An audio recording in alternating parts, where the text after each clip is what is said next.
The Thom Hartmann Program is brought to you in part by the Aiden Forecast, an investment newsletter with weekly updates of leading market indicators and a monthly deep dive into what the details of the economy and the markets mean for investors and retirees. On the web at aidenmarkets.com. Wines have some of the highest pesticide levels in our food chain. This hour brought to you by ecowine.com. Pesticide-free wines, organic wines, imported from France by the Organic Wine Company, ecowine.com. Hartmann Program is brought to you in part by Super Beets. Super Beets are sourced from non-GMO beets, and they're packed with dietary nitrates, helping to produce nitric oxide for more energy, stamina, and support for healthy blood pressure levels naturally. For more information, call 800-223-8242 or visit tomsbeets.com.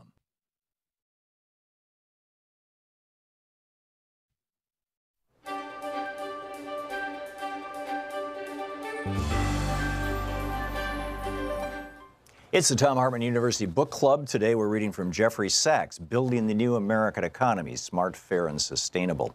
This is from Chapter 13. It's titled, Restoring Trust in American Governance. More than any other threat facing America is the collapse of civic virtue, meaning the honesty and trust that enables the country to function as a decent, forward-looking, optimistic nation. The defining characteristic of the 2016 presidential election is that neither candidate was trusted. The defining characteristic of American society in our day is that Americans trust neither their political institutions nor each other. We need a conscious effort to reestablish trust by making fair play an explicit part of the national agenda. We have already noted the collapse in public confidence in the federal government. The collapse of trust in each other is equally striking. For decades, pollsters have asked America whether most people can be trusted. And for decades, the proportion answering in the negative has been rising. There are probably two main reasons for this downward trend. The first is the sharp widening of income inequalities since the 1970s. The second is the widespread feeling that those at the top of the heap in income and power regularly abuse their wealth and influence.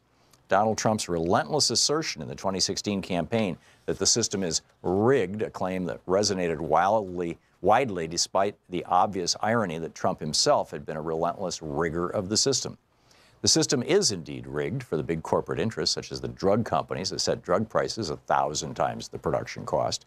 It's rigged for the large IT companies, such as Apple, that deploy egregious tax loopholes that enable them to park funds overseas in tax-free overseas accounts. It's rigged for the hedge fund managers who take home hundreds of millions of dollars in pay and then face a top income tax rate of 20%, far below what others, vastly poorer Americans, must pay. It's rigged for the investment bankers that deliberately cheated their clients and then walked away with a mere slap on the wrist, if that. And the fact that the Clintons parlayed public office and a family foundation into a vehicle for vast personal enrichment was not lost on an unhappy and distrustful electorate.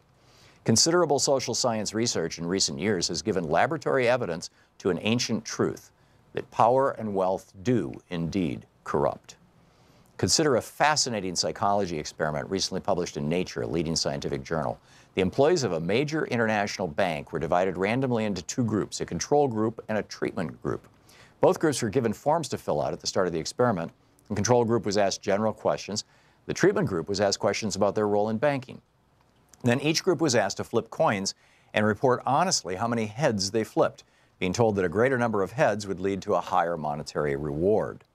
The control group reported that they flipped around 50% heads, an honest report. The treatment group claimed to have flipped around 58% heads, a dishonest report that exaggerated the proportion of heads flipped. The conclusion? Simply by being reminded that they were bankers by filling out the form about banking, the treatment group was spurred on to cheat. The psychologists concluded that the business culture of banking within that representative bank was a culture of cheating and greed. One feels that America is like that today, especially at the top. This is an age of impunity, a time when the rich and powerful get away with their misdeeds and are even lauded for them in some quarters. Donald Trump met the accusation that he had not paid income taxes for years with the response, "That makes me smart." Goldman Sachs CEO Lloyd Blankfein met the charge that his bank had cheated its customers with the response that they were, quote, doing God's work. Hedge fund manager John Paulson was celebrated on Wall Street for his cleverness in conspiring with Goldman Sachs to bilk a German bank out of hundreds of millions of dollars. The leaked emails show how the Clintons mixed their private, public, and foundation activities and simply confirm for many unhappy Americans that this is how the system works. The United States Supreme Court has shamelessly fed this impunity. In the infamous Citizens United case, the Supreme Court shockingly equated anonymous corporate contributions to political campaigns with free speech. The court demonstrated that it had no realistic sense of how such corporate contributions have undermined the legitimacy of our political system.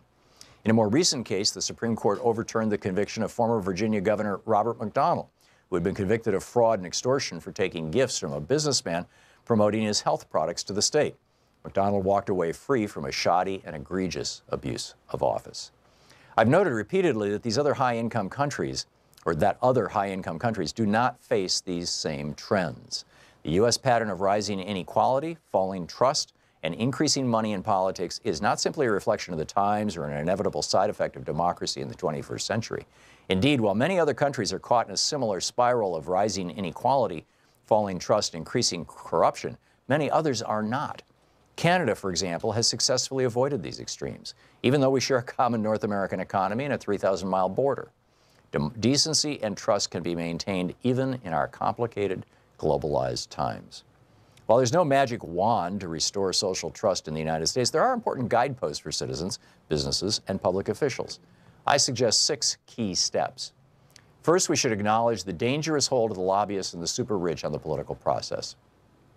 While many incumbents in office today will not sever their ties with their campaign contributors, citizens should sever their ties with politicians who rely on such contributions. While many, so the book is Building the New American Economy, Smart, Fair, and Sustainable by Jeffrey Sachs. I'm Nina Turner, and you're watching. This is the Thom Hartmann Program. Greetings, my friends, patriots, lovers of democracy, truth, and justice, believers in peace, freedom, and the American way. Thom Hartmann here with you. And boy, we've got a big show and a lot going on today, but right off the top, Senator Bernie Sanders is on the line with us. Senator, welcome back to the program. Senator? Yes. Hey, how are you? I am great, Tom. How are you? I am fine. So glad to have you with us. This continuing resolution, it seems like the Republicans, presenting Democrats maybe with a Sophie's Choice, chip, DACA, whatever. What is going on with this government shutdown, and how should... What's going on is that it is clear that despite the fact that the Republicans control the House, the Senate, and the White House, they basically can't govern. They can't do their most fundamental job, and that is to provide an annual budget. They're going from month to month. This continuing resolution that they are proposing for 1 month is the 4th continuing resolution we have seen, and that is pathetic, and that is wrong. What's going on here right now is there are 3 fundamental issues that have got to be addressed, and we just cannot continue to kick the can down the road. The first one is the issue of parity, and that means that for every dollar that Republicans want to spend on defense, and they want to spend a whole lot on defense, and I have problems with that. But for every dollar they spend on defense, we have got to spend on programs that protect the shrinking middle class and deal with folks today who are struggling economically. And what that means, Tom, is that right now they have not even been able to reauthorize the CHIP program. That's the Children's Health Insurance Program, or the Community Health Center program that provides health insurance to 27 million Americans. Can you imagine that? That's We're astonishing. 3.5 months into a new fiscal year, and they can't even do the basics in terms of reauthorizing health programs that have been around for many, many decades. So that's one thing we have to deal with right now. We're going to reauthorize CHIP for the children. We're going to reauthorize the Community Health Center program for 27 million Americans. Then you got all kinds of other issues. You know, the Republicans are interested in tax breaks for billionaires, in throwing millions of people off of health insurance. Well, that is not what the American people are interested in. The American people are worried about pensions. We got 1.5 million Americans are going to lose a good part of the pensions they were promised. We got to protect them. We got a Veterans Administration has 30,000 vacancies right now. We got to start filling those vacancies and protect the veterans and put their lives on the line to defend us. You know We have a massive student debt crisis in America. People who are listening to this program now are falling further and further behind because they're paying off at high interest rates their student debt. That's an issue we've got to deal with. We've got to deal with child care. We've got to deal with infrastructure. We've got to deal with the opioid and heroin epidemic. It's not just military spending. So what Republicans have got to understand, which they do not understand right now, is that for every dollar you're going to spend on defense, we're going to start protecting the needs of working families. That's issue number one. Issue number two is the dreamer issue. And that is that we have 800,000 young people, people who have lived almost their entire lives in this country, people who are working, people who are in school, people who are in the military, people who know no other country as their home other than the United States of America. And what Trump did in September, as everybody knows, is he rescinded Obama's executive order on DACA, which gave legal protection for these 800,000 young people. And right now we're looking at thousands of them losing their legal status already, and that will become worse after March. This is an issue that has to be dealt with. There is good, not great, but decent bipartisan legislation that Dick Durbin, Lindsey Graham have been working on. That has got to be passed. And the last major issue out there is disaster relief. Once again, we had a major disaster striking Texas, Florida, Puerto Rico, Virgin Islands. We still haven't dealt with it. So we cannot continue to kick the can down the road. We've got to deal with these issues. That's what this is all about. What is your suggestion to the Democratic Party in terms of strategy around all this? My suggestion is they make the case to the American people that we have got to deal with these issues. And you know what? Everything that I just told you in terms of what I think the priorities are overwhelmingly supported by the American people. All of the polling that I have seen in terms of the Dreamers suggests that between 70 and 80% of the American people, including a majority of Republicans, believe that we should provide legal status and develop a path towards citizenship for these 800,000 young people. And we have got to stand firm. This was a crisis precipitated by Trump. We cannot turn our backs on these young people. And on all of the programs that I mentioned to you, whether it's Social Security, whether it's the CHIP program, whether it is community health centers, whether it's rural infrastructure or child care or student debt, the American people want us to address these programs. So we have got to be loud and clear to the American people what we are standing for, what we are fighting for, and that is simply not just greatly expanding military spending. We've got to pay attention to the middle class of this country. Remarkable. Spot on. Senator Sanders, you are always so spot on these issues. Thank you so much for dropping by. I know you have to get out fairly quickly. Is there anything else you wanted to add, or is that? No, I just look forward to continuing the discussion, Tom. Keep up the great work. Thank you, Senator. Thank you. And you too. Great talking with you. Right, Senator, bye-bye. Thank you. Senator Bernie Sanders with us this morning. Boy, what a what a charge there. Yes, do it. Okay, what's a Democrat to do given the Sophie choice? You know, the amazing thing to me is that the Republicans control the House and they control the Senate, and yet the media in the United States is perpetuating the Republican myth that the Democrats somehow are going to be the ones who decide these issues. It's not the Democrats. They don't have they don't have a majority in the House. They don't have a majority in the Senate. They don't control the Supreme Court, and they don't control the White House. This is, as Bernie was pointing out, Republican dysfunction. And if there's war inside the Republican Party where the hardcore right-wingers, the cokeheads, want to just completely do away with all these social programs and, you know, no more Medicare, no more Medicaid, you know, cut Social Security or privatize the whole thing, you know, that's a problem for the Republicans. That's not my problem. I mean, it's a problem for all of us as Americans that the Republican Party is so dysfunctional. But for the media to be saying, well, you know, will the Democrats go along? You know, the Democrats are going. Right. Come on. The Republicans have a majority in the House. The Republicans have a majority in the Senate. The Republicans have a Republican in the White House. They can pass any damn legislation they want. It's real simple. So, you know, are they going to pull it off? I don't know. But I mean, you know, it's going to be a real interesting time here. And the things, this is point counterpoint, put together a graphic that Thomas Paine tweeted to me over on Twitter. The 10 things Americans fear most a Republican president will do. And I'm curious if you want to add to this list, if there are things that you're concerned about. I'm concerned about all of these. Start another war for profit. Draft 17 to 29-year-olds specifically for war. I'm in favor of a draft that has a community service component and that offers absolute free college. But that's a whole other thing, but, you know, for war. Push the Social Security age back to 70. This has been proposed by a number of Republicans. Start another recession, like the Great Bush crash or the Black Tuesday we had under Ronald Reagan. Number 5, the Republicans will only help the rich. Number 6, the gasoline prices will go up again. Well, you know, oil has gone up 20 bucks this year, which certainly helps out, what, like Coke industries? Maybe. Unemployment will go back up. Health insurance rates are going to go up. College fees and loans will go up, and more government intrusion in our lives. That's that list. And then I want to get into Kentucky, red states on welfare, Stormy Daniels, and Norway. Boy, do we have a big show. Stick around. We'll be right back. This is the Thom Hartmann Program. Back with more of the news of the day and your calls right after this.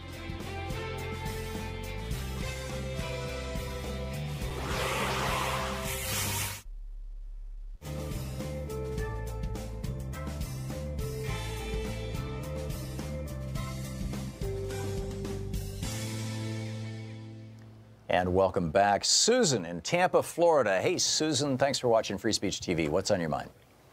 Good morning, Tom.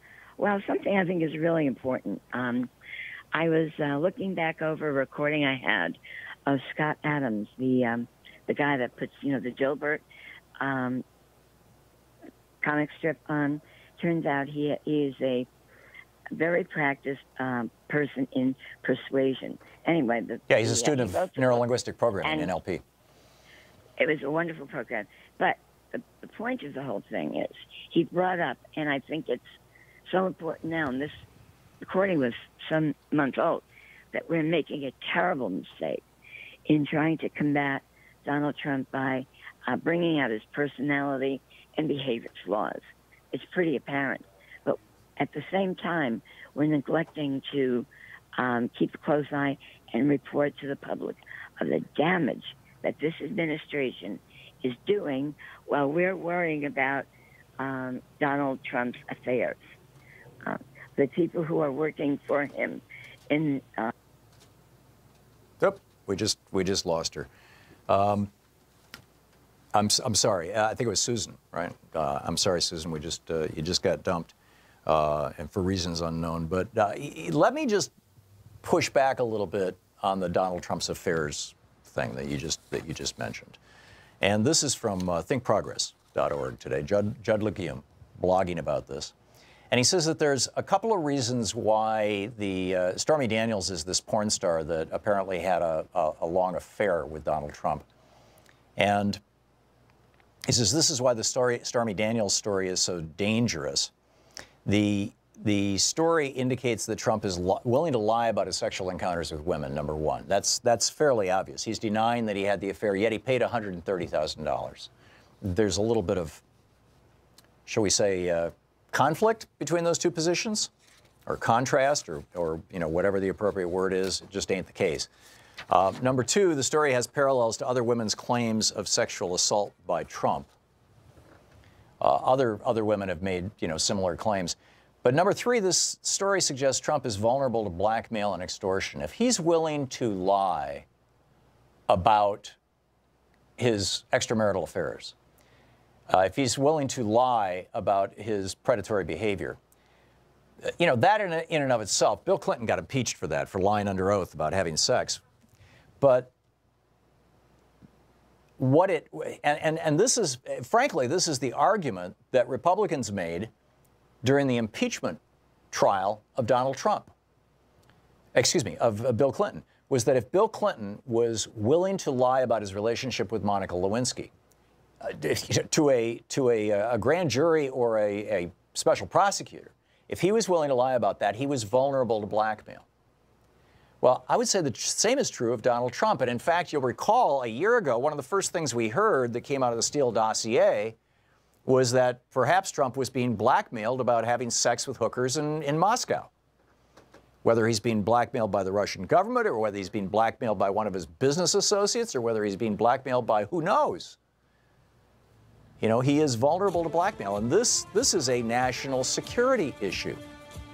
So I am concerned about Trump's affairs, not because I'm some, moralist, but because if he is lying about them, and there are numerous ones, it puts us all at risk of having a president who's vulnerable to blackmail.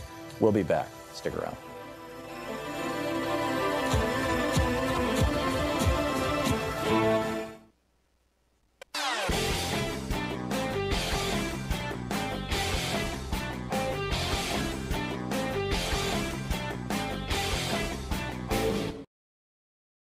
This year's election results have generated fear, sadness, and despair. In the days and months ahead, our democracy may face a crisis of historic proportions. But there is good news. There is good news. There is good news. Thousands of people are stepping forward in solidarity, resistance, and resolve. We join them. We join them. We join them in standing with the most vulnerable communities among us. Those most likely to be targeted by new restrictions and policies. We will tell their stories here. Here on Free Speech TV. We will lift their voices here on Free Speech TV. In the difficult times ahead, know that we will be with you 24 hours a day. Every day. You are not alone. You are not alone. You are not alone. There are millions of us. Raising our voices and hearts together as one. We've got your back. We got your back. Free Speech TV's got your back. The revolution is in progress. I'm Nina Turner, and you're watching Free Speech TV. I was just mentioning the Stormy Daniels story. This Judd Legume is blogging about this over at Think Progress. If you step into the Wayback Machine back to whatever year it was that Bill Clinton was being impeached, the main argument that was being made by the Republicans who were not trying to portray themselves as sanctimonious moralists, and there were a few who did that. Most of them were themselves having affairs with people at the time. Newt Gingrich and Bob Barr and Bob Livingston. There was a bunch of them who were all getting a little on the side, shall we say, in the case of at least two of them, right there in their House offices. And Newt Gingrich was having an affair with his current wife while he was still married to his last wife, while he was prosecuting Bill Clinton. But nonetheless, the Republicans who were not moralists, who were not saying, oh my God, this is terrible, he's having sex with an intern.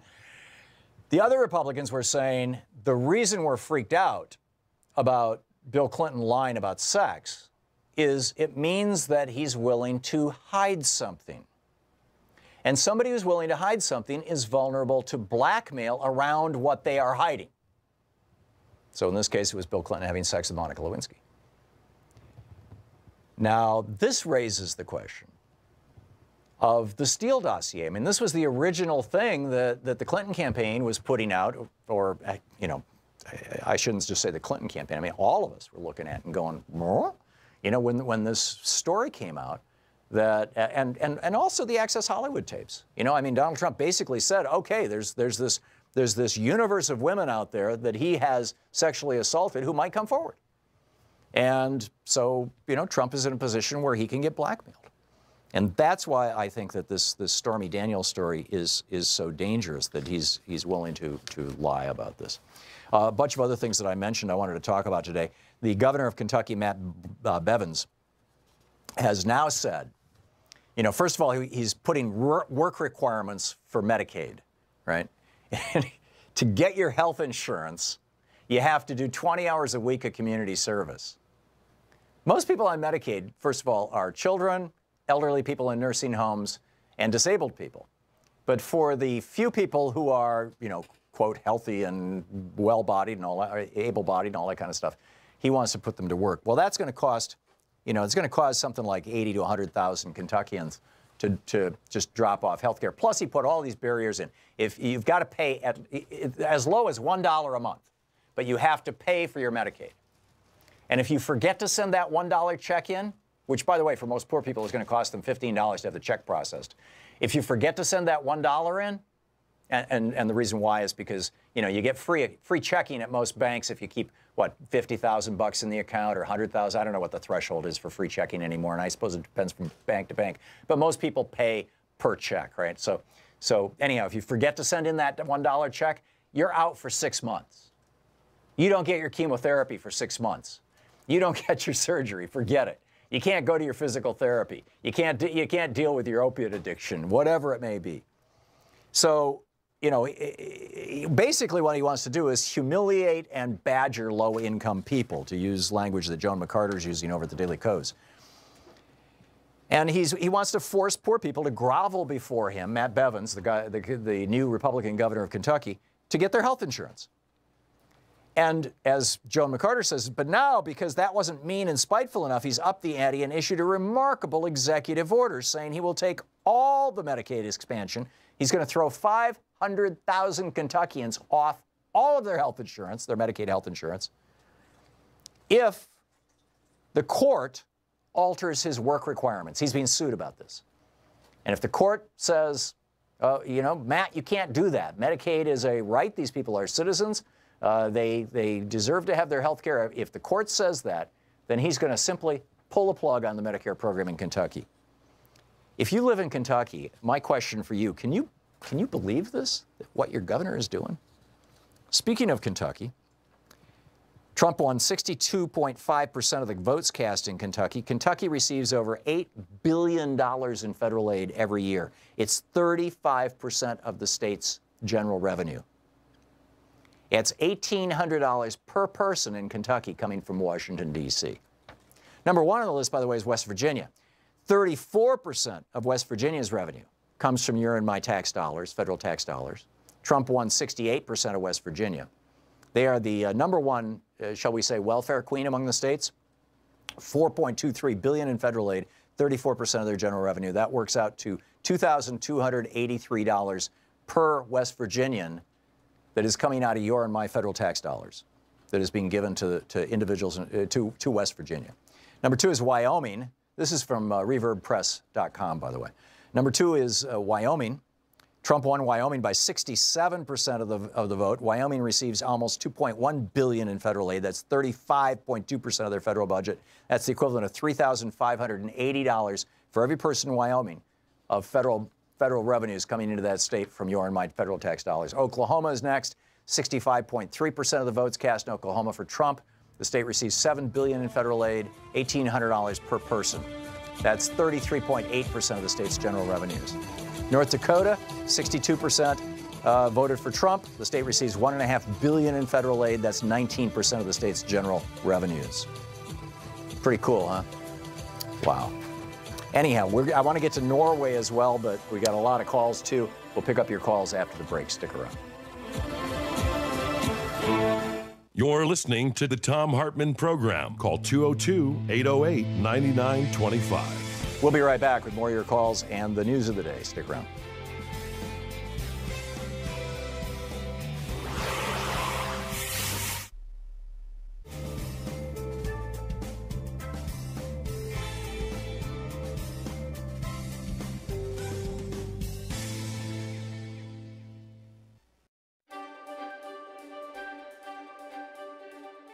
Our Thom Hartmann University book review of the day is Richard Belzer's new book, Corporate Conspiracies, How Wall Street Took Over Washington.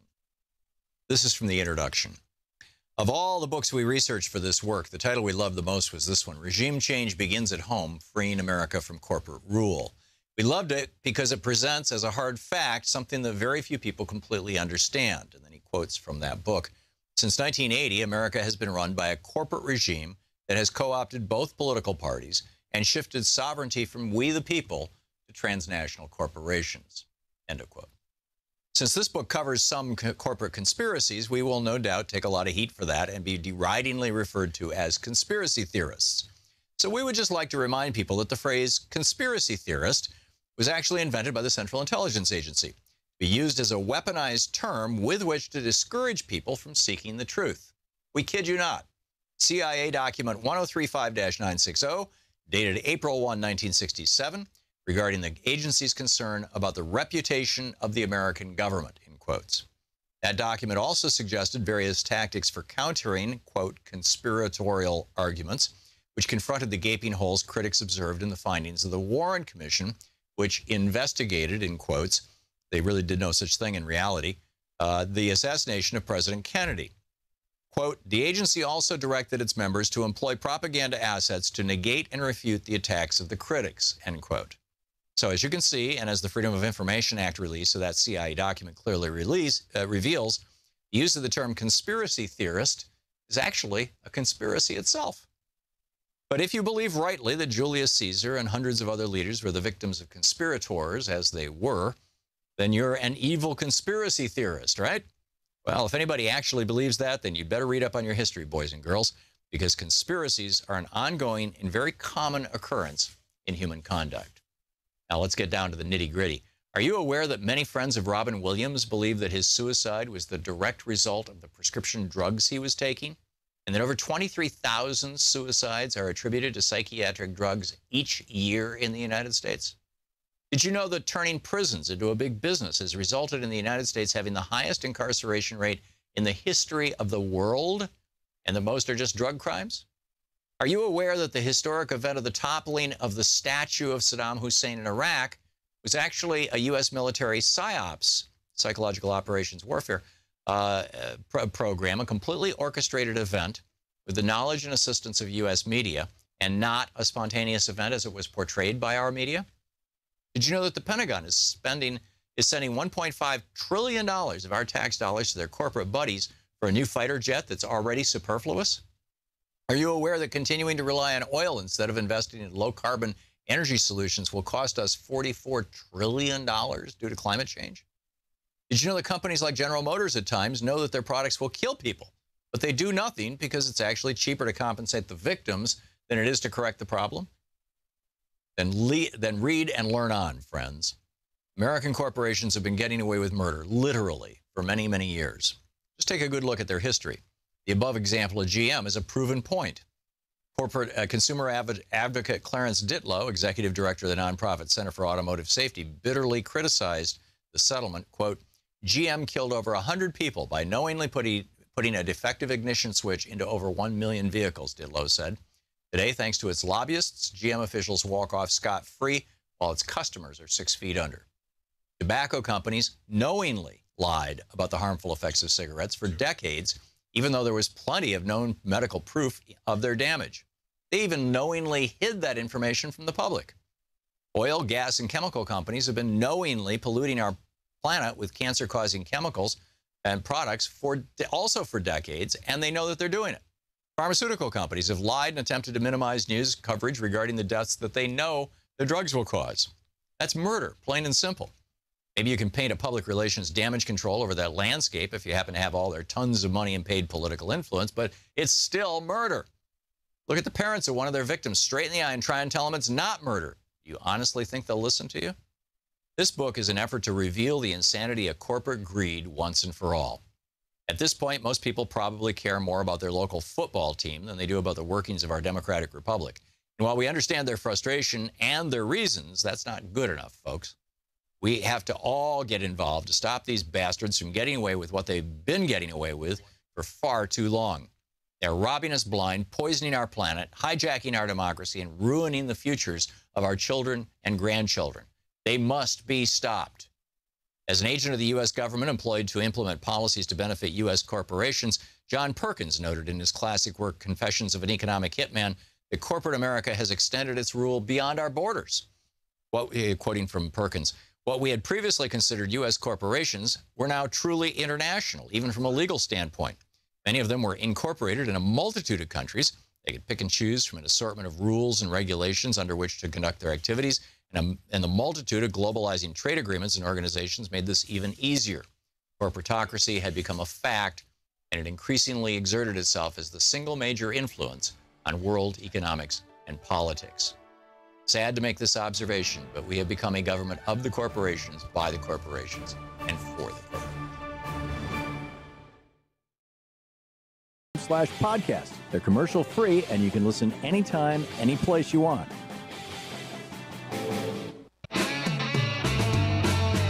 Welcome back. Thom Hartmann here with you. You know, I'm gonna move the Norwegian stuff to the top of the next hour. And just a quick note, my apologies to our affiliates and to you for all of our technical issues that we had yesterday. Turns out the giant monopoly company that we get our phone service from had somehow flipped, in ways that are mysterious to us, had flipped call waiting on. So this giant beep was coming on top of people.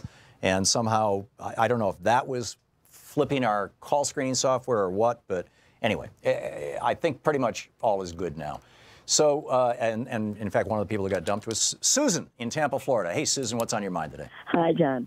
Well, just to finish the point, of course, we're not going to stop pointing out his various and daily horrors. His being Trump. Right. Thank you. But what we're not doing, it occurred to me a few days ago when I heard several reports, like things having to do with the national parks. We're not telling the people all of the really terrible things that are going on while he's keeping us busy with his antics. And this is one of the reasons why the Republicans, in fact, I think it's the reason why the Republicans continue to support him, regardless of what he does, is because they're doing things that they want to do that if was brought to people's attention, they would be outraged. Really, for instance, cutting back on the people who inspect workplaces for dangerous conditions. I mean, the list goes on and on. By the time he gets done with this, over the next 4 years, if he lasts that long, utter destruction, basically, is going to take place regarding any of the regulations that we had to keep us safe and healthy, forget the environment. And I think that there are people who are bigots and they don't even like what he does as far as his racism.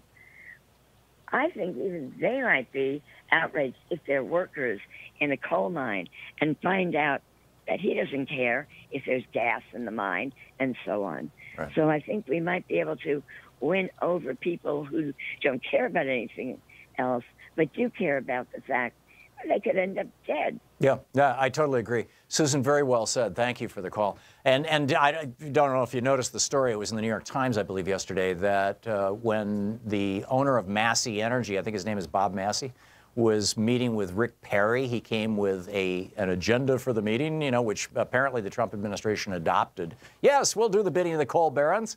No problem. You know, that's what we do. But the photographer who took the picture of Massey and Rick Perry, our energy secretary, hugging each other, and in that picture, it also caught the cover sheet of the proposal that he brought to give to Rick Perry.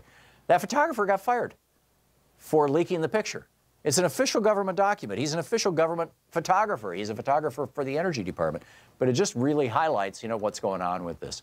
Grace in Chicago. Hey, Grace, what's on your mind? Hey, Tom. This isn't exactly on your list of what you wanted to talk about, but I'm a longtime listener, and maybe a year or so ago, you mentioned you had been in Russia at a large hotel, and you noticed there was a sign saying there was an NRA seminar at the hotel. Yes, it was December of 2 years ago. You ran into Jesse Ventura there or something. Yeah. But anyway, I don't know if you saw the New York Daily News headline this morning that the FBI is investigating possible monetary transfers from the deputy chief at the Russian Central Bank to the NRA. Yes. In fact, I have a picture of that sign in the hotel pointing to the meeting on gun freedom for Russia that was being sponsored, I believe, by the NRA. And you know, whether and the story right now is did the NRA act as a money laundering vehicle for a Russian banker or a Russian mobster? I'm not sure, you know, what it's going to turn out this guy actually is, and you know, I want to know the answer to that question. I think we all want to know the answer to that question. And I would like to expand that. I would like to know, you know, if Russia is influencing our elections, that's wrong. I want to know about it. If Israel is influencing our elections, that's wrong. I want to know about it. If Turkey is influencing our elections, that's wrong. I want to know about it. those are the three countries that are kind of at the top of the list. Oh, and China. If China is influencing our elections, that's wrong, and I want to know about it. And there's probably other countries that are certainly trying, but they don't have the power or the influence or the internal systems to do that kind of thing. But yeah, I'm with you, Grace. It's a serious issue. Thank you for the call. Alex in Edison, New Jersey. Hey, Alex, what's up? Hello, Tom. What a great way to start the show, by the way, with Bernie Sanders. I'm so happy. Yeah, me too. About that. The reason I'm calling is that you said something that should scare, I think, everyone yesterday. That is, you said the Pentagon is considering and preparing retaliatory action if there's a cyber attack. Right. Well, this was in the Washington Post, and it was that they were contemplating using nuclear weapons in response to a cyber attack. Yes. I think it's a great idea because, after all, I have no idea what a cyber attack looks like. I know that, like, the internet might be down or banks could have some problems for a day. I would have no idea where it came from. And right. If you wanted to create a false flag attack, cyber attack would be the 100% easiest way to do it. You take down the Chicago electric grid, for example, and I used that example yesterday. I guess it stuck in my mind from a TV show I saw. But you take down the electric grid, and then you say, aha, it was done by the fill in the blank, right? The North Koreans did that. The Russians did that. The El Salvador did that. We're going to nuke them. And boom, you're off to the races. You shut down the government. It would be one thing if we had an honest government, but remember the Maine or the Gulf of Tonkin or the WMD story, right, or Operation Northwood. Well, even beyond, yes, our government has planned false flag operations in the past and has even executed false flag operations in the past. And beyond that, the other thing that after I got off the air yesterday popped into my head, and I should have mentioned it in my long list of things like hey, we saw parts of this movie before, is remember Dick Cheney's terror alerts? Remember the 4 or 5 colors that we had? And this was in the election, running up to the election of 2004, up to November 2004. Right before the re-election. Yeah, George W. Bush was running for re-election against John Kerry, and every time the news cycle turned against George Bush, they upped the terror alert, which grabbed the entire news cycle. And everybody was saying, oh, what's the terror alert? There were no terror alerts. Or if there were, they didn't raise that level of, there were no terrorist attacks during that entire period of time. Or since then, frankly, for all practical purposes, none of 9/11 certainly style. And yet Dick Cheney and George W. Bush played us like a fiddle. They played us like idiots. They absolutely got what they wanted by terrifying Americans. And frankly, I think that that's a large part of why George W. Bush won the election. So thanks, Alex, for pointing that out. It's a scary possibility. Steve in Rochester, New York. Hey, Steve, it says you want to disagree with me? Steve? Okay, Steve, you got to listen to your radio, or to your phone, not your radio. Lewis in New York City. Hey, Lewis, what's on your mind? Good afternoon. I've been watching the media let Trump get away with everything. And I'm fully convinced. I wasn't born here. I was born in Haiti. America is the easiest country in the world you can make people vote against their own interests. Yeah, I've noticed that. Trump has asked everybody to come up with something if you want to stay in this country. But no one has dared to ask him and his 2 sons, the 2 punk ones that want to go to Africa and kill animals, what have their sacrifice they've made for this country? Oh, Donald Trump has already told us that. Lewis, Donald Trump has told us, during Vietnam, the possibility of getting sexually transmitted diseases was his personal Vietnam. His sacrifice was having sex with all those women and not getting gonorrhea. I'm not making this up. He actually said this. Well, unfortunately, he turns out to be the same disease mentally that is spreading on all of us on a daily basis. Yeah. Him and Rush Limbaugh and Sean Hannity, all they do is pollute the airwaves with bad, what you might say, divisive information to make sure that there's no union whatsoever among the American people. Yeah. No, I'm waiting for the media to ask Trump, what sacrifice have you made? You got 2 punk-ass sons. They want to kill animals. Why don't you send one to Iraq, one to Afghanistan, and I'll be more than happy to escort them there because I'm an ex-military guy. At least, but I'm not going to stay with them though. Yeah, at least Sarah Palin and her husband encouraged their oldest son to join the military. You know, and then she ran for the vice presidency and said, yeah, my son's, you know, being deployed off to, I think it was Afghanistan, it might have been Iraq, and you know, sure enough, he went. And you know, I mean, that's if you want to run as a pro-military, Bible-thumping, bomb-thumping, whatever, you know, at least have some consistency. But yeah, Uday and Qusay Trump have, you know, about the most, quote, dangerous thing I think they've ever done is take their guns to Africa and kill, you know, leopards and tigers and elephants. Right. I mean, it's not only bizarre, it's pathetic, Lewis. It's pathetic. But they're not being, the worst part, they're not being challenged to answer any questions about these matters. They just keep playing silly games. Well, part of it is that the outrages now are so huge. I mean, they involve things like nuclear war, that whether Uday and Qusay Trump are fools is no longer even.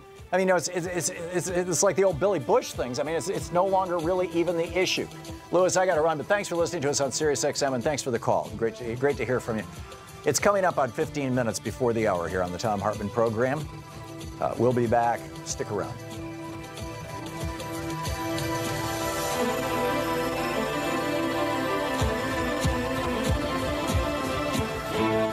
You're listening to Thom Hartmann. Visit ThomHartmann.com for audio and video archives. And at the top of the hour, we're going to go through why Norwegians are not knocking on our doors.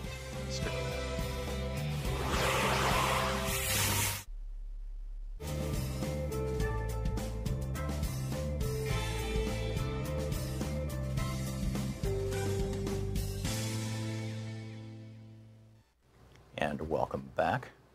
Erica in Gulfport, Mississippi. Hey, Erica, what's on your mind today? Hi, Tom. Appreciate I watch you all the time. Thank you. On this government shutdown thing, I'm not trying to be facetious, but they've been shut down. Yeah.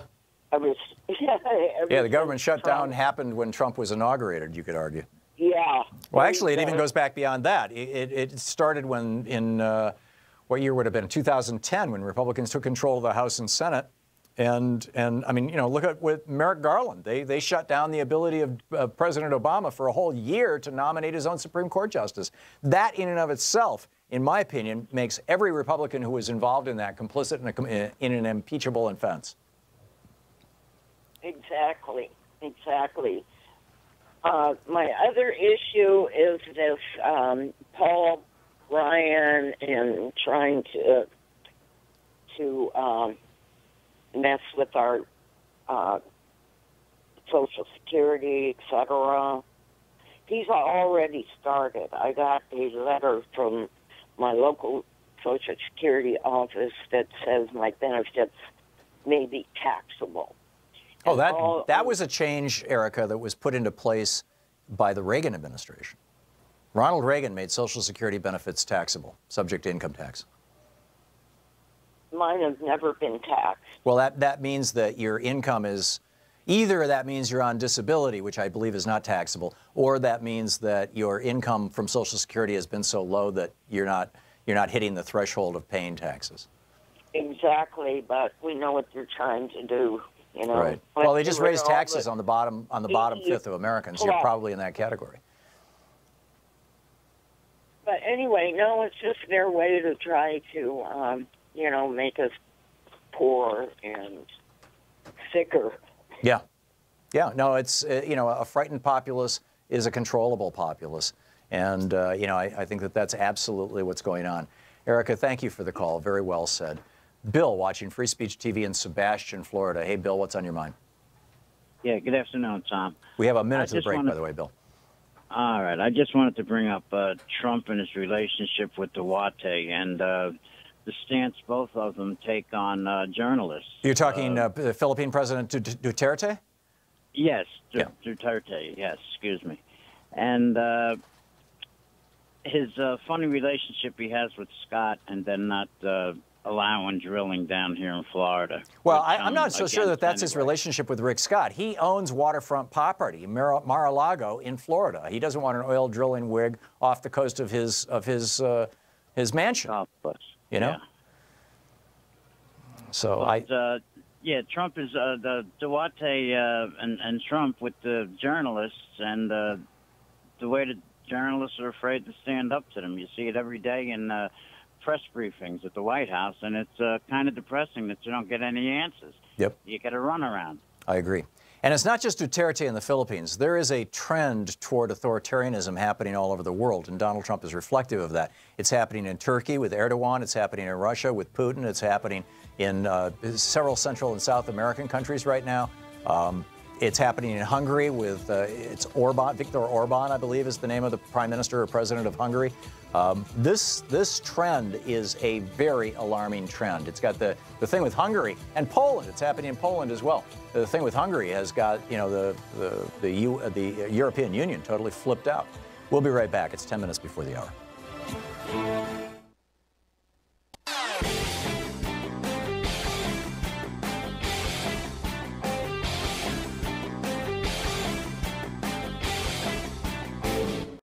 This year's election results have generated fear, sadness, and despair. In the days and months ahead, our democracy may face a crisis of historic proportions. But there is good news. There is good news. There is good news. Thousands of people are stepping forward in solidarity, resistance, and resolve.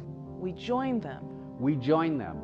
We join them in standing with the most vulnerable communities among us. Those most likely to be targeted by new restrictions and policies. We will tell their stories here. Here. Here on Free Speech TV. We will lift their voices here. Here on Free Speech TV. In the difficult times ahead, know that we will be with you 24 hours a day. Every day. You are not alone. You are not alone. You are not alone. There are millions of us. Raising our voices and hearts together as one. We've got your back. We got your back. Free Speech TV's got your back. The revolution is in progress.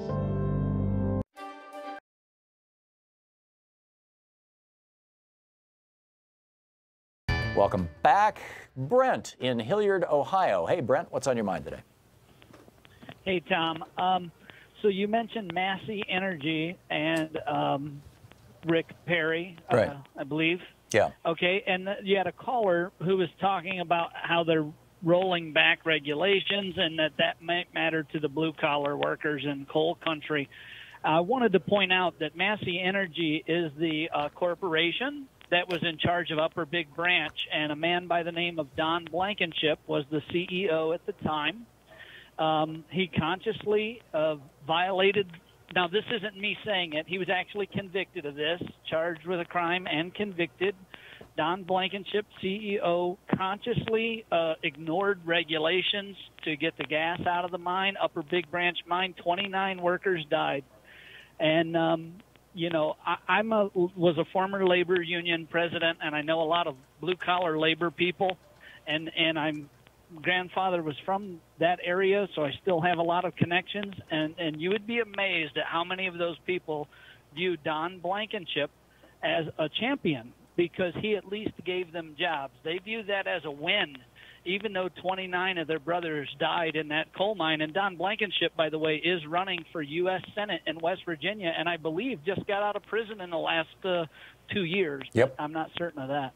Yeah, I believe you're right. And, you know, this is just, this is not so much, I think, an indication of anybody getting things wrong or dumb Republicans or anything like this. It's an indication of how important it is to average Americans to actually have a decent job. Coal mining pays well, or at least it used to pay well, and I'm assuming, you know, in probably most mines, it probably still pays well. And, you know, a good-paying job, if you die on the job, at least you had a job. It's better than dying slowly of opiate addiction or poverty or, you know, that kind of thing.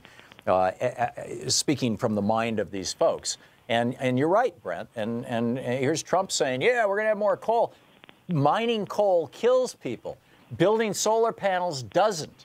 But, you know, Trump doesn't care about that. He knows the politics of this, and he knows how people get fooled on this stuff. So, Brent, you're absolutely right. Are you there, Tom? Yeah, yeah.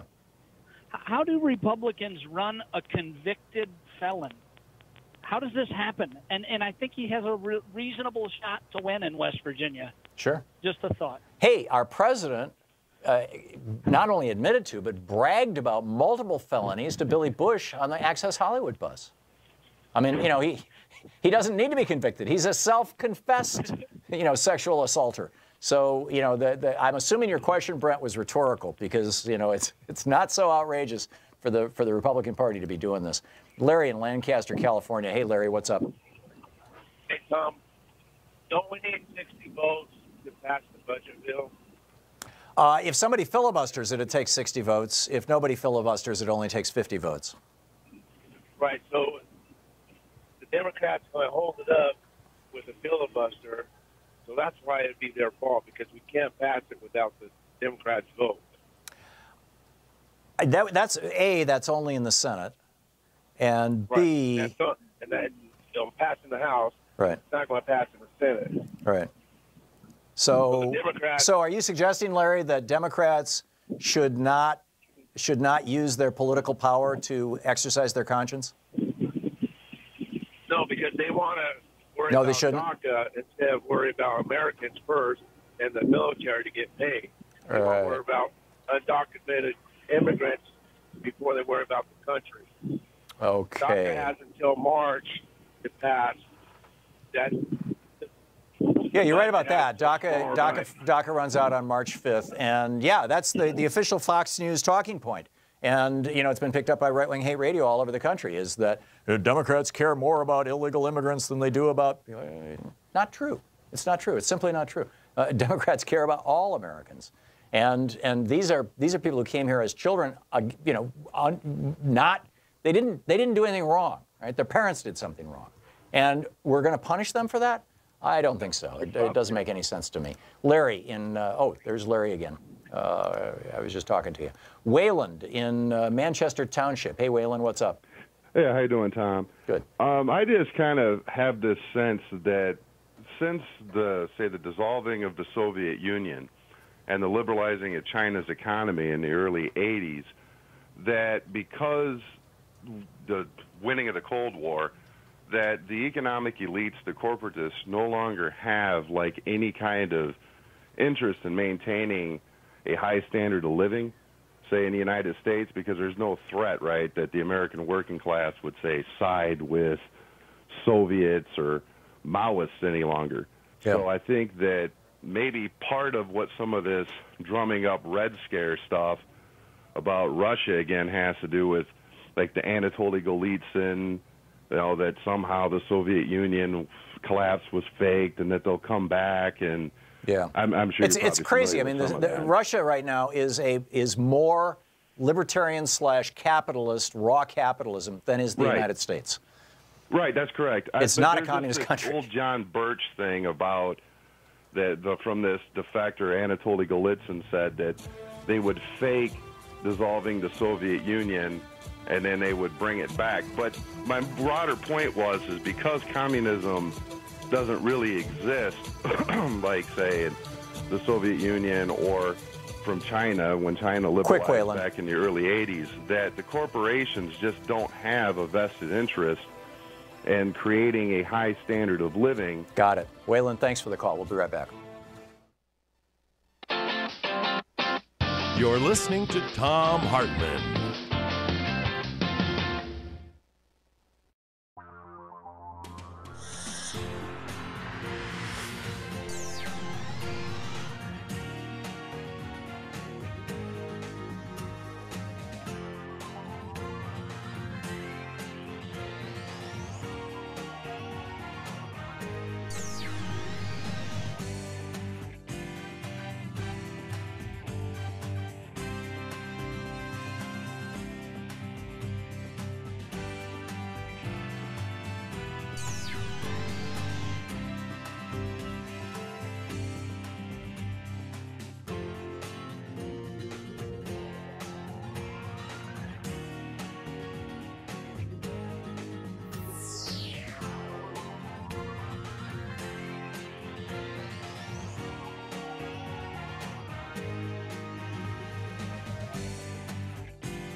The Thom Hartmann Program is brought to you in part by the Aiden Forecast, an investment newsletter with weekly updates of leading market indicators and a monthly deep dive into what the details of the economy and the markets mean for investors and retirees.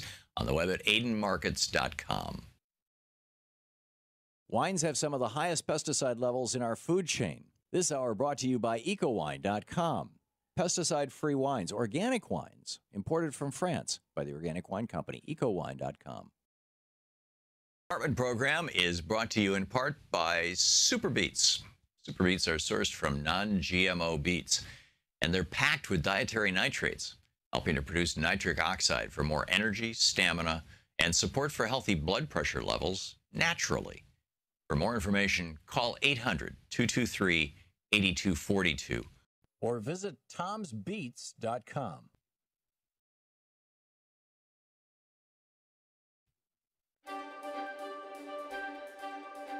It's the Thom Hartmann University Book Club. Today we're reading from the Thom Hartmann Reader. This particular chapter is an excerpt from my book Threshold, by the way. But this is from page 312 of the collected, kind of my collected writings, as it were. It's titled Sociopathic Paychecks. And it starts out with a quote from Antoine de Saint-Exupéry, The Little Prince, 1943. I know a planet where there is a certain red-faced gentleman. He has never smelled a flower. He has never looked at a star. And all day he says over and over, just like you, I am busy with matters of consequence. And that makes him swell up with pride. But he is not a man, he is a mushroom. Okay, to the book.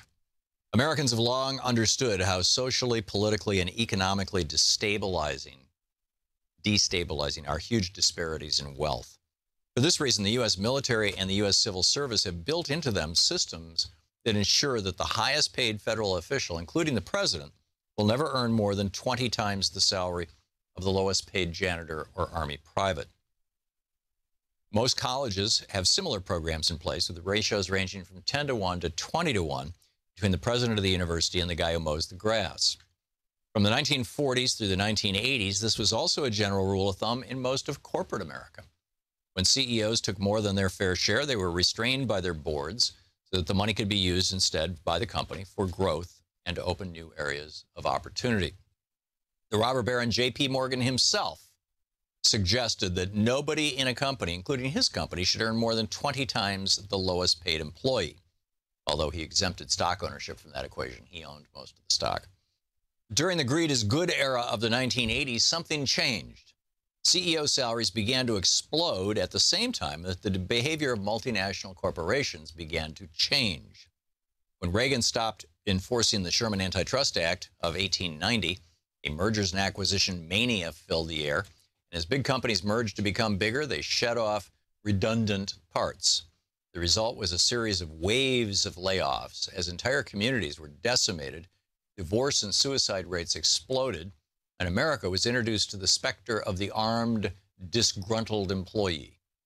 Accompanying the consolidation of wealth and power of these corporations was the very real redefinition of employment, from providing a living wage to people in the community to a variable expense on a profit and loss sheet.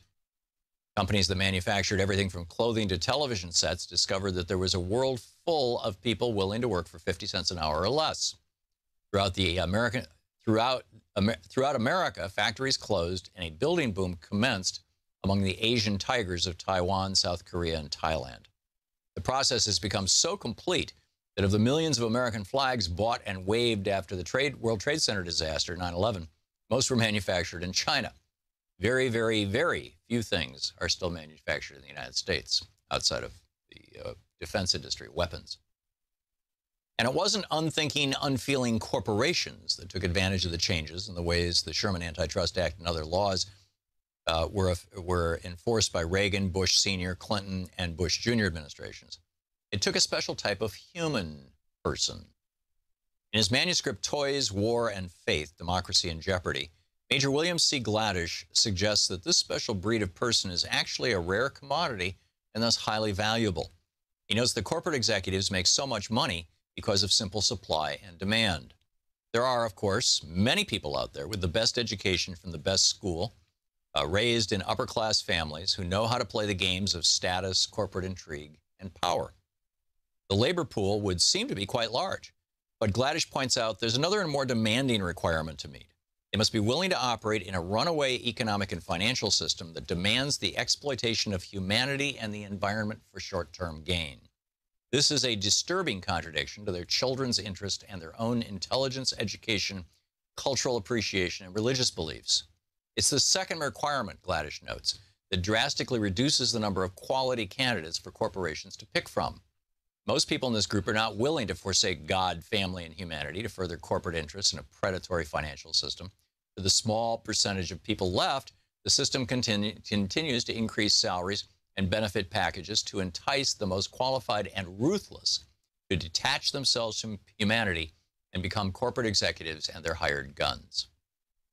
One of the questions often asked when the subject of CEO pay comes up is, what would a person like William McGuire or Rex Tillerson, the CEOs of United Healthcare and ExxonMobil, respectively, possibly do to justify a $1.7 billion paycheck or a $400 million retirement bonus?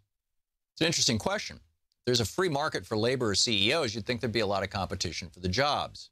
And a lot of people competing for the positions would drive down the pay. All that United Healthcare stockholders would have to do to avoid paying more than $1 billion to McGuire is find somebody to do the same CEO job for $500 million. And all they'd have to do to save even more is find somebody to do the job for a mere $100 million. Or maybe even somebody who'd work the necessary 60-hour weeks for only $1 million. So why is executive pay so high? I've examined this question with both my psychotherapist hat on and my amateur economist hat on, and only one rational answer presents itself. CEOs in America make as much money as they do because there really is a shortage of well-trained sociopaths. The book is, well, ultimately it's from Threshold, but it's in the Thom Hartmann. I'm Nina Turner, and you're watching Free Speech TV.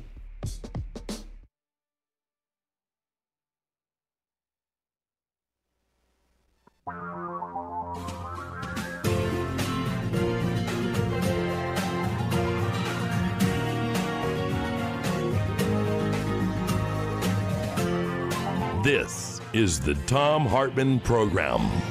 Welcome back. Thom Hartmann here with you. And Dear Trump, this from Occupy Democrats. Dear Trump, this is why Norwegians don't immigrate to the United States. The World Happiness Rank for the United States, we're number 19. Norway, number 1. The World Human Freedom Rank, we are number 23. Norway, number 13. The World Peace Rank, we are number 114, 114, way down there in terms of who promotes, sustains, and participates in peace. Norway, number 14. The world murder rate, we have the 9th highest murder rate in the world. In the world! I mean, and there's countries that are like having wars. There's countries that have been taken over by drug lords. Okay. We're number 9 in the world in terms of murders. Norway is number 76. The World Gender Equality Rank, we are 45th, which puts us, keep in mind, there's only 34 countries in the Organization of Economic, OECD, Organization of Economic Cooperation, whatever it is. Anyway, we are, there are only 34 nations in the OECD. These are the developed countries in the world, and we are number 45 in the world. So not only do we miss all of the developed countries, we're like in the developing country region when it comes to gender equality. Norway is 2nd in the world. In fact, Norway requires all corporations to have 40% of their board of directors women, minimum. It's a law. I'll get to more of those things in just a second, but continuing through this list. These are just very simply the reasons why when Donald Trump says, you know, rather than having Haitians come to America, we'd like to have Norwegians come to America, the Norwegians are just saying, no thanks. You know, and it's not just Donald Trump that the Norwegians are rejecting. It's all this stuff.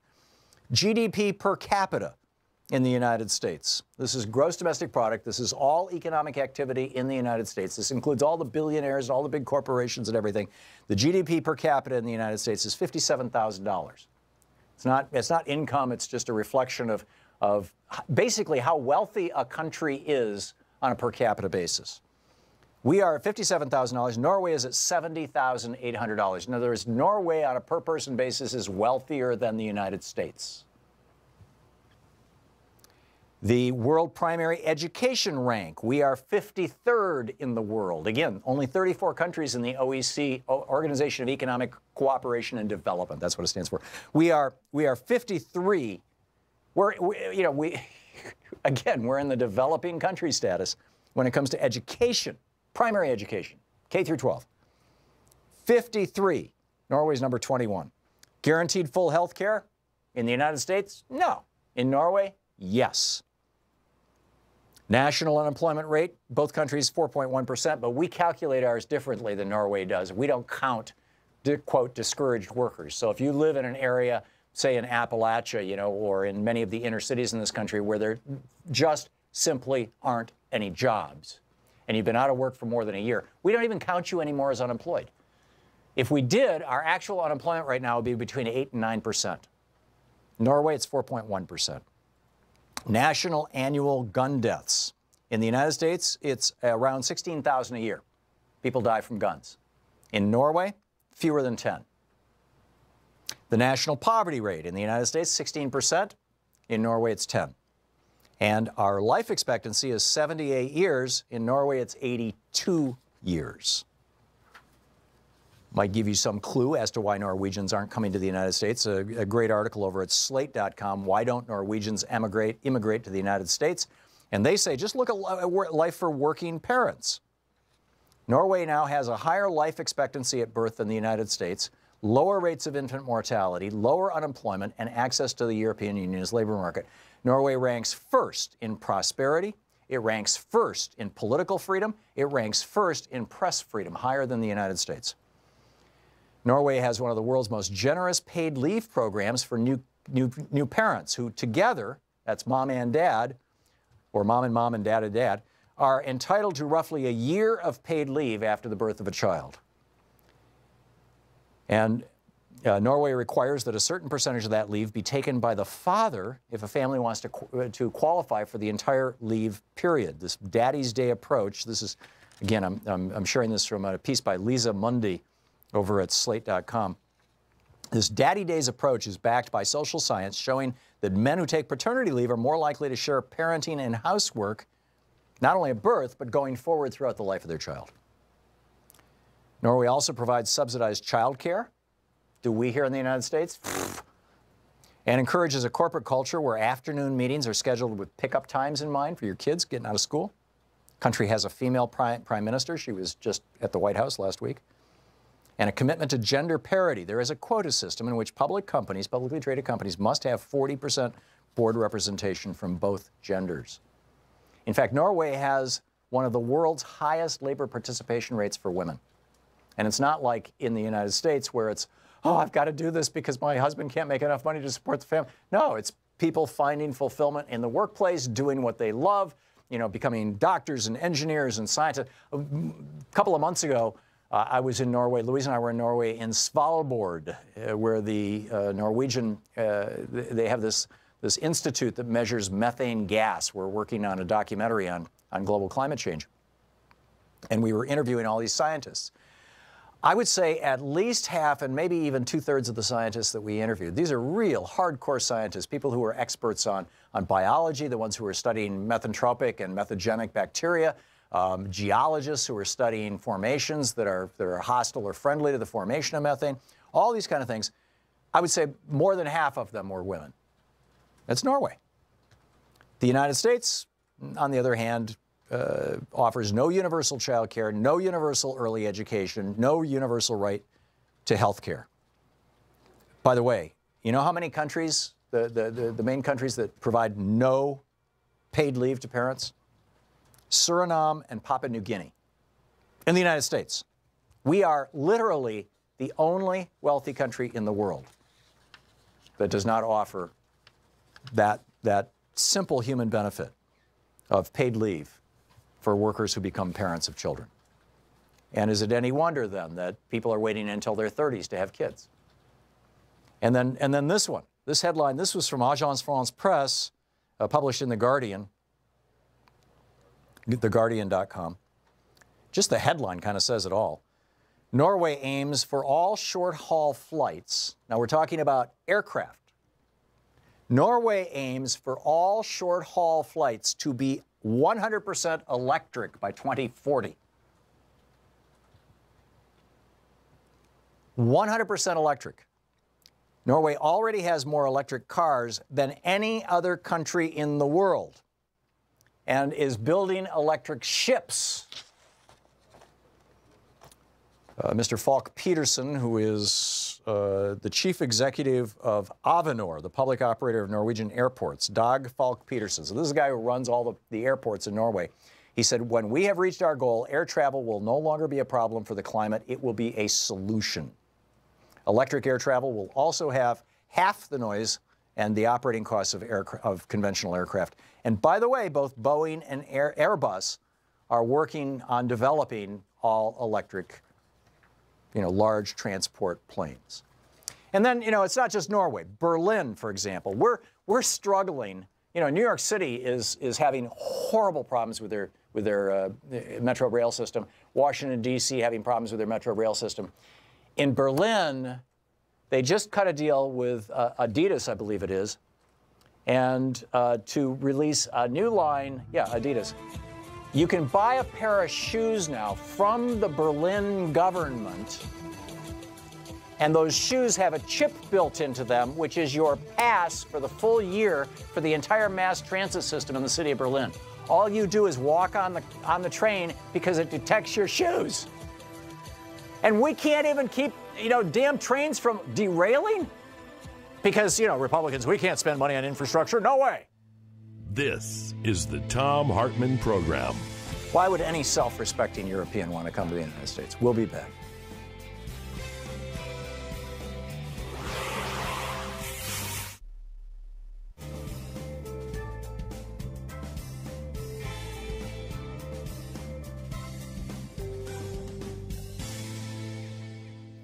And welcome back. Rita in Chipley, Florida. Hey, Rita, thanks for watching Free Speech. What's on your mind? Hi, Tom.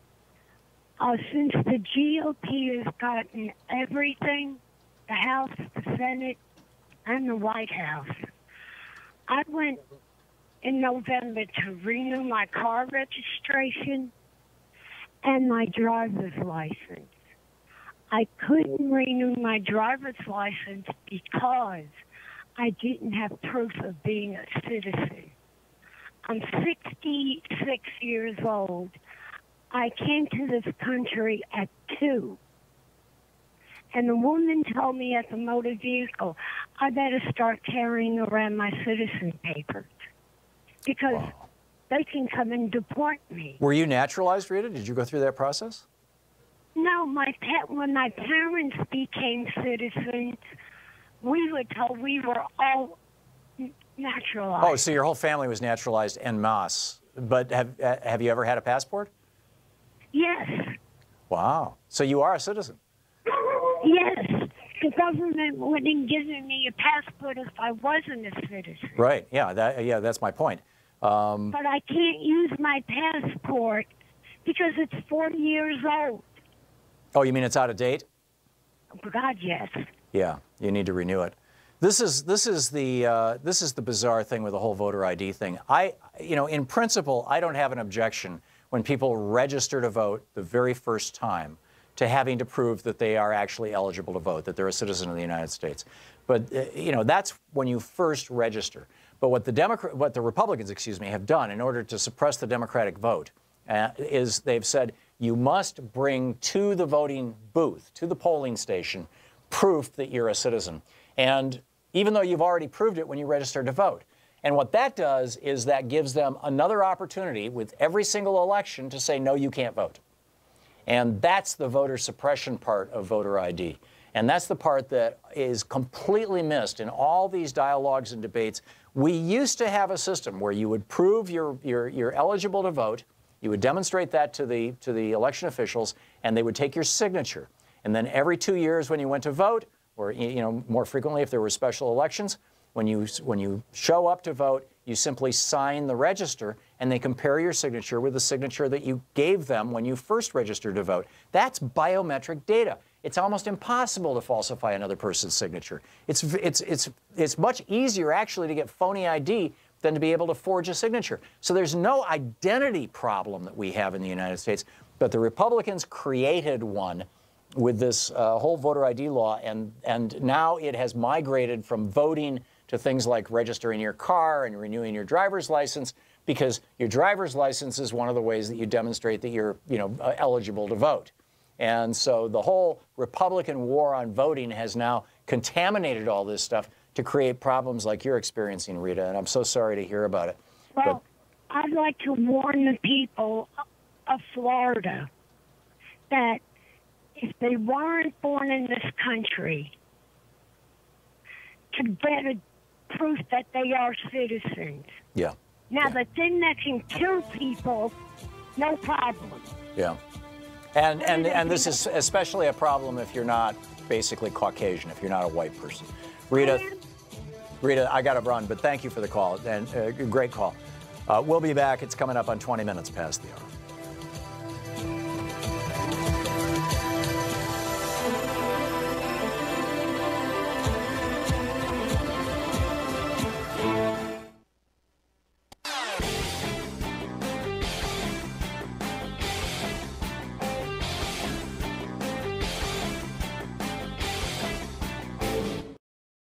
Hi, I'm Heather with Free Speech TV.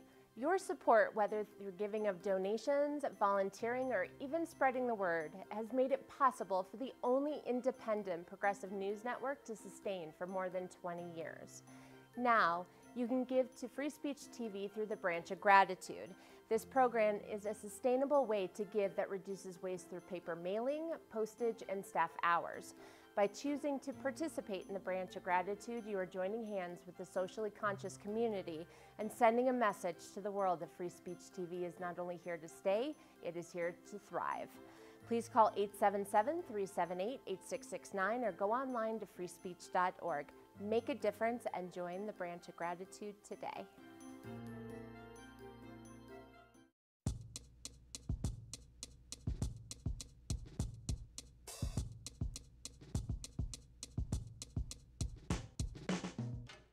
I'm Nina Turner, and you're watching Free Speech TV. Bill in Midlothian, Virginia. Hey, Bill, what's on your mind today? Yeah, Tom. Hey, thanks for taking my call. Sure. Well, listen, it was a couple of things that I heard that the fella, this about an hour ago, said about how people are voting against their best interest. And I said this back in 2008 after the crash. Mm-hmm. If one of the things people in their best interest is to have a job, and that is coming about now, I admit, the jobs may not be the kind of salaries they were back in the 50s. No, but jobs have been coming back ever since 2009. I mean, when Obama got that stimulus through, we were losing 800,000 jobs a month. And within a year, he had turned that around to we were gaining more than 100,000 jobs a month. Now, the job growth during the first year of the Trump administration has been lower than it was during at least 3 of the last 5 years of the Obama administration. But at least we're still growing jobs. I mean, the economy that Barack Obama handed off to Donald Trump has worked out quite well for Trump. I agree with you, Bill.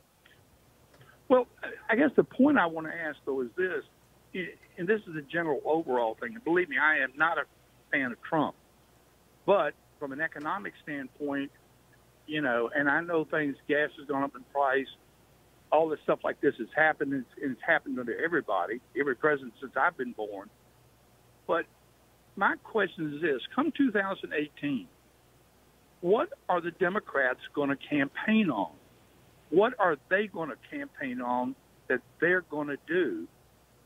Or is it going to be all what Trump didn't do? I mean, yeah. No, it can't be. It can't be the latter, Bill. It has to be what they're going to do. And I would counsel the Democrats to campaign on basically reversing neoliberal trade policies, which is what Donald Trump campaigned on, and I think, frankly, it's one of the reasons why he's president. They should get on board with that too. We need trade policies that don't encourage the exporting of jobs. And by the way, this tax bill actually is making it easier for companies to export jobs. The tax bill that was just well, then how come Apple's come back on shore? How come Apple is repatriating money? Well, they're repatriating their money because they only have to pay 15% income tax on it instead of 35%. So they're bringing their money back to the United States. That has happened before, and we all got screwed basically. What the Republicans did is they gave Apple this massive tax break in exchange for bringing their money back. Apple basically blackmailed us. Apple and a half a dozen other companies blackmailed you and me and the rest of the country, Bill, into saying, we will only bring this money back if we don't have to pay the taxes on it that everybody else has to pay. I own a company. If I show a profit that's large enough, I have to pay 35% taxes, but Apple doesn't because, they got the Republicans to do this. And it's not like Apple's in bed with the Republicans. It's all these big corporations that have been stashing money overseas. There's no way I could do that. If I tried doing that, I'd probably, as a small business person, I'd probably get arrested for tax fraud. I am not saying though, but let me ask you a question though. The 20,000 people that are going to get jobs because of Apple coming back on shore, do you think they're worried about all that macroeconomics? No, and it's not that Apple is bringing jobs back to the United States. It's that they're expanding their operations in the United States, number one. And whether that has anything to do with the tax bill, I'm very skeptical. I don't think that Apple is going to be expanding anything if it's not in their economic interest. So, the tax bill is, here's the question, Bill. If the upside is that Apple is going to create 20,000 new jobs, and the downside is that 14 million people are going to lose health insurance, that our country goes $1.5 trillion deeper in debt, that benefits and Social Security, Medicare, and Medicaid are all going to get cut. In fact, this budget that the Republicans are proposing has a $500 million cut just to the Social Security Administration. So, if you get old enough to go on Social Security, or if, God forbid, you get in a car accident and you're paralyzed for the rest of your life and you need to go on disability, you may have to wait days on hold instead of hours on hold, or instead of minutes on hold, back before the Republicans started this process about 15 years ago of cutting Social Security, the Social Security Administration. I don't think that the payoff is worth it, frankly. I mean, I'm getting a tax break. My company's getting a tax break. I would rather have a healthy country and have a healthy middle class and working class. That one thing. Bill, do you know how many companies have actually announced that they are raising wages as a result of this tax cut? 10. And the jobs involved are just a few thousand. This is being hyped. There is the Koch brothers announced that, and the Koch network announced that they were putting millions of dollars into advertising to convince average working Americans that the tax cut for the billionaires was a good thing for the average working Americans. And it's not. Both Mitch McConnell and Paul Ryan have already announced that they are going to use this $1.5 trillion increase in our national debt as the excuse to cut things that, long-term unemployment insurance, health insurance, Medicare, Medicaid, Social Security, infrastructure projects. All of these things are being cut now by the Republicans. This has been the libertarian billionaires' wet dream all these years. Cut these programs, destroy these programs, and that's what they're doing. This is not just one little thing in a moment. This is part of a much larger strategy to essentially destroy the liberal infrastructure of this country and turn us into essentially a third world nation. Bill, thank you for your call, and thanks for listening to SiriusXM. It's coming up on 28 minutes past the hour. We'll be back with more of your calls, my thoughts, and the news of the day right after this. You're listening to the Thom Hartmann Program. Call 202-808-9925. And the Women's March is coming up. We'll mention that after the break, too.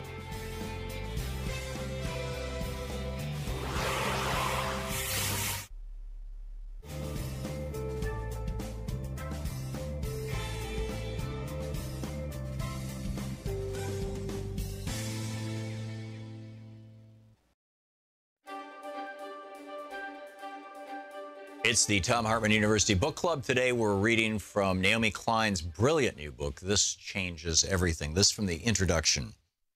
A voice came over the intercom. Would the passengers of Flight 3935, scheduled to depart Washington, D.C. for Charleston, South Carolina, kindly collect their carry-on luggage and get off the plane? They went down the stairs and gathered on the hot tarmac.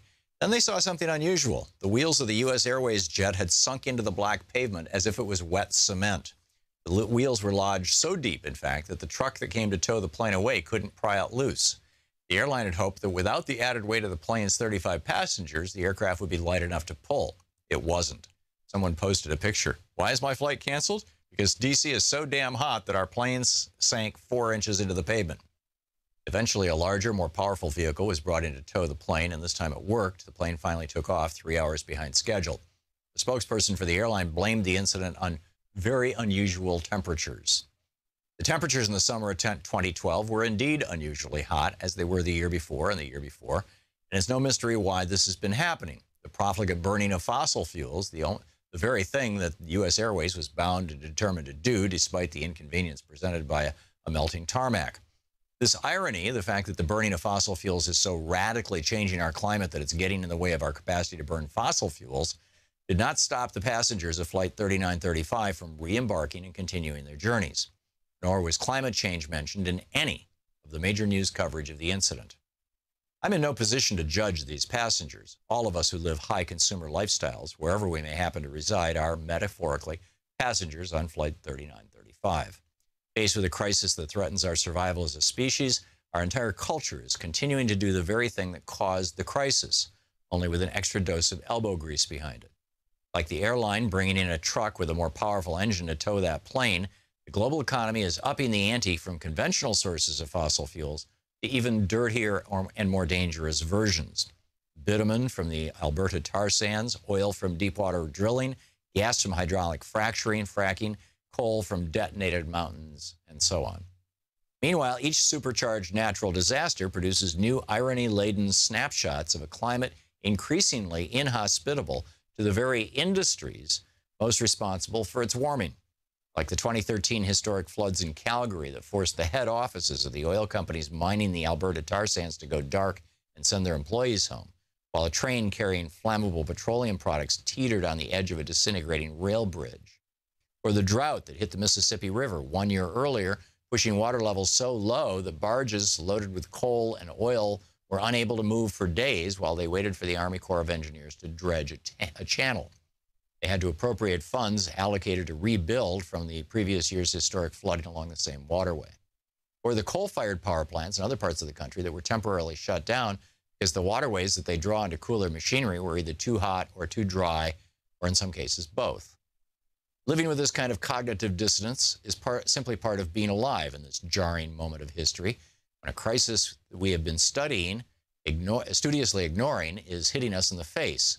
And yet we're doubling down on the stuff that caused the crisis in the first place. I denied climate change for longer than I care to admit. I knew it was happening, sure, and not like Donald Trump and the Tea Party years going on about how the continued existence of winter proves it's all a hoax. But I stayed pretty hazy on the details and only skimmed most of the news stories, especially the really scary ones. I told myself the science was too complicated and that the environmentalists, they're dealing with it. And I continued to behave as if there was nothing wrong with the shiny card in my wallet attesting to my elite frequent flyer status. A great many of us engage in this kind of climate change denial. We look for a split second and then we look away. Or we look but then turn it into a joke. More signs of the apocalypse, which is another way of looking away. Or we look but tell ourselves comforting stories about how humans are clever and will come up with a technological miracle that will safely suck the carbon out of the skies or magically turn down the heat of the sun, which I was to discover while researching this book is yet another way of looking away. Or we try to look, we look but try to be hyper-rational about it. Dollar for dollar, it's more efficient to focus on economic development than climate change, since wealth is the best protection from climate extremes, weather extremes. As if having a few more dollars will make much difference when your city is underwater, which is a way of looking away if you happen to be a policy wonk. Or we look but tell ourselves we're too busy to care about something so distant and abstract, even though we saw the water in the subways in New York City and the people on the rooftops in New Orleans and know that no one is safe, the most vulnerable least of all. And though perfectly understandable, this too is a way of looking away. Or we look but tell ourselves that all we can do is focus on ourselves. Meditate and shop at farmers markets and stop driving. But forget trying to actually change the systems that are making the crisis inevitable, because that's too much bad energy and it'll never work.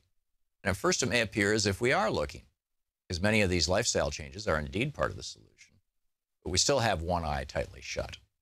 Or maybe we look, really look, but then inevitably we seem to forget. Remember and then forget again. Climate change is like that. It's hard to keep in your head for very long. engage in this odd form of on-again, off-again ecological amnesia for perfectly rational reasons. We deny it because we fear that letting in the full reality of this crisis will change everything. And we are right. And the book is This Changes Everything by Naomi Klein.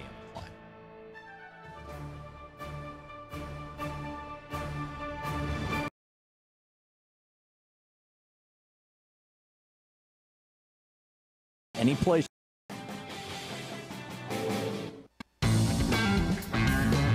Welcome back. 34 minutes past the hour.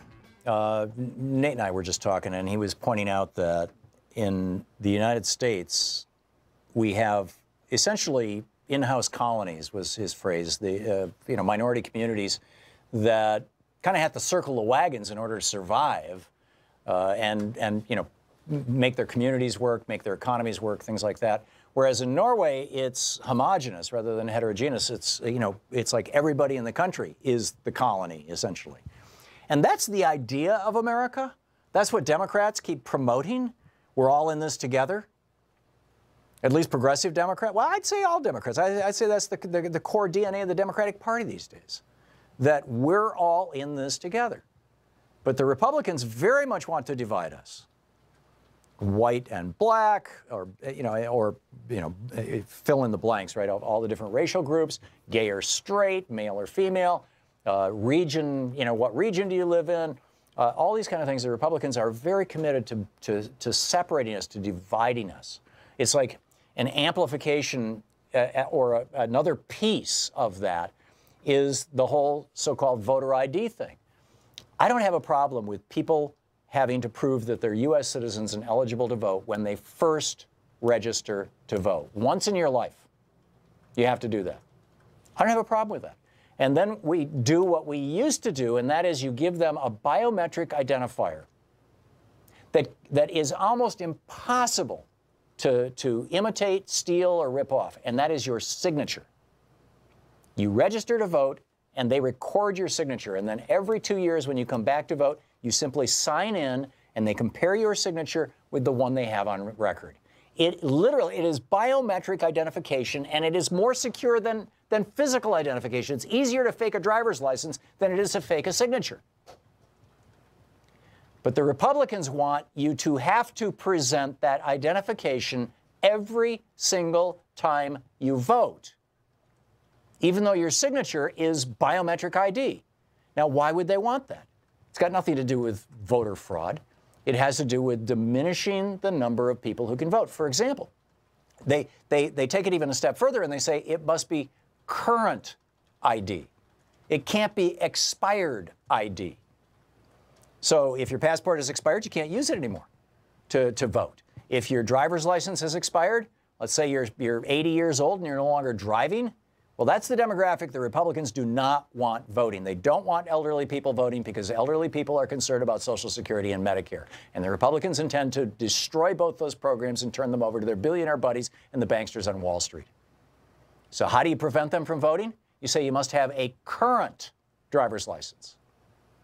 So now in most states, if you can't drive a car anymore, you can't vote anymore either. This is how bizarre it's gotten. And this is what they're all about. And it's just, and it's maintaining this stratification, classification, balkanization of the United States, this colonies within colonies. Anyway, good rant, Nate. Thank you. Tom in Media, Pennsylvania. Hey, Tom, what's on your mind today? Hi, how you doing? I was just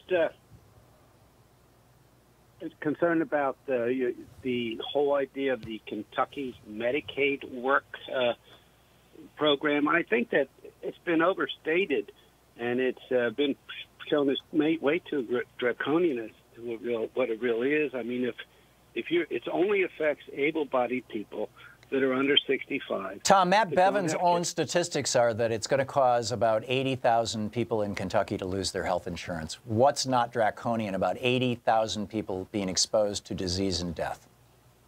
Well, I'm going to tell you, I don't know who made those figures up. The Kentucky governor's office.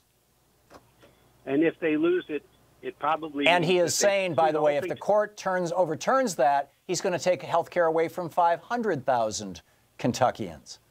Well, 500,000 if the human court beings, doesn't overturn it, every if single one of them someone vulnerable to is cancer, every single one of them able-bodied vulnerable and to can't even disease, every do single $20. one of them is going to be devastated by this. And you don't think that's draconian, Tom? If you don't think that's draconian, I'm sorry, I'm going to the next caller. It's because it is just wrong. Mike in Cleveland, Georgia. Hey, Mike, what's on your mind today? Yeah, can you hear me all right? I can. What's up? You know, it wasn't enough that we let these clowns take all that offshore money mingled with all their foreign monies and bring it back for nothing. Now they don't want to put it in the doggone banks, so they're going to build plants. I do millwrighting and fabricating and whatnot. They're going to put together 50 blue million automated plants. There will be a job for a day or two, but when they're done with it, they're going to write off 100% of that off their taxes. So we, the taxpayers, which have already given them 20, 30% off their damn income taxes, are going to turn around and pay for their plants, which ain't going to really need us in the first place. That's a really interesting point, Mike. And you'll recall that back when the Republicans were promoting the Trans-Alaska Pipeline, or the Trans-Canada Pipeline, the Dakota Access Pipeline and whatnot, you know, just that whole pipeline all across the United States, they were saying it's going to create 30,000 jobs. Well, yeah, for like a year as they build the pipeline. After that, it's going to be 35 people are going to be required to manage it.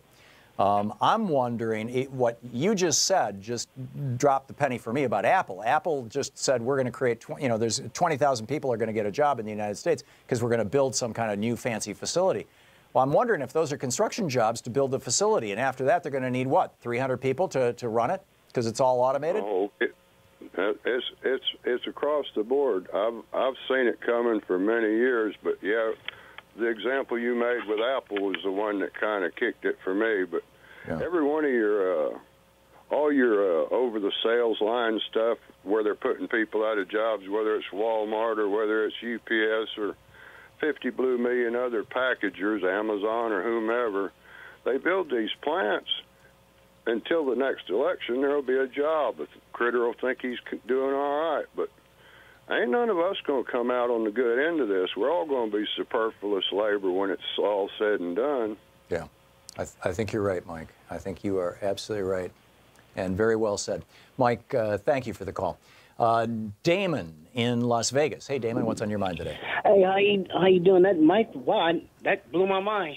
But yes, anyway, earlier I forgot. I was on the phone so long, I forgot what it was about. But anyway, it doesn't matter.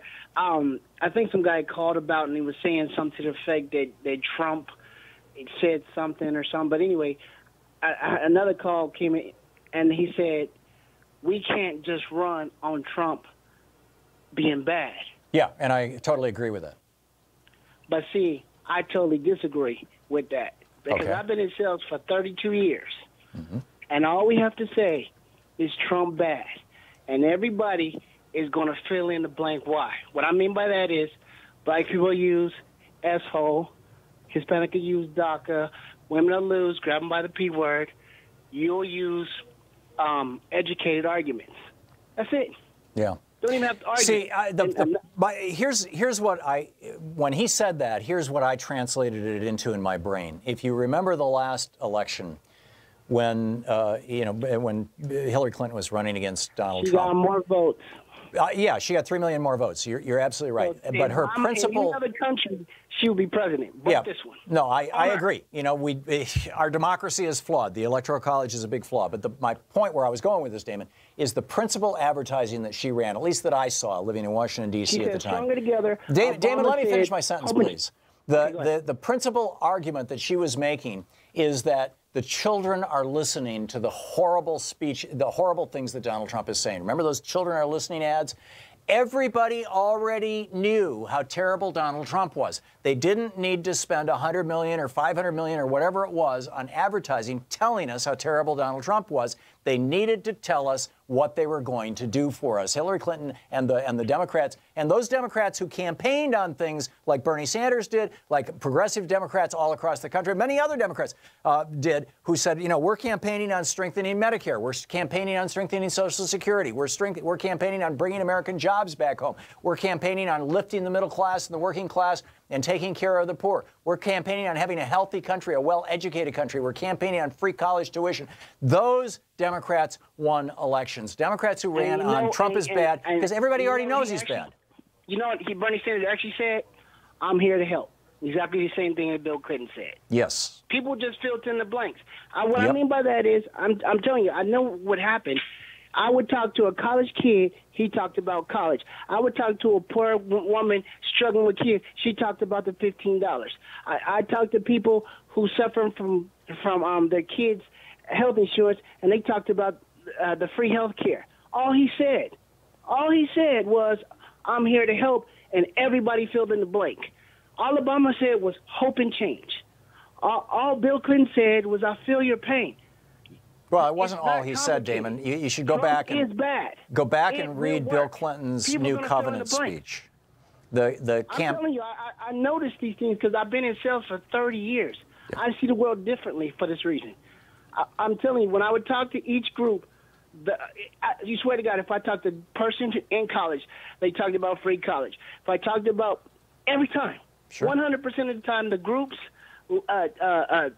formed what they wanted to do, and their entire group was on that. And I'm saying, all we would have to say, over and over again, Trump is bad. Don't even say why. Okay. Damon, we disagree, but perhaps our disagreement is much narrower than I had originally thought when you came on. Thank you very much for the call. I think we both made our points and hopefully made them well. Coming up on 45 minutes past the hour, it's the Thom Hartmann Program. We're going to check in with Talk Media News in about 5 minutes, right after this commercial break. Stick around. Bob Ney will be with us, the author of Sideswipe. If you haven't read it, get it. You're listening to Thom Hartmann. Visit ThomHartmann.com for audio and video archives. So we'll be back with the Talk Media News, and then more of your calls and more of the news of the day. And we're going to check in. We're going to check in on trade with Lori Wallach too at the top of the hour.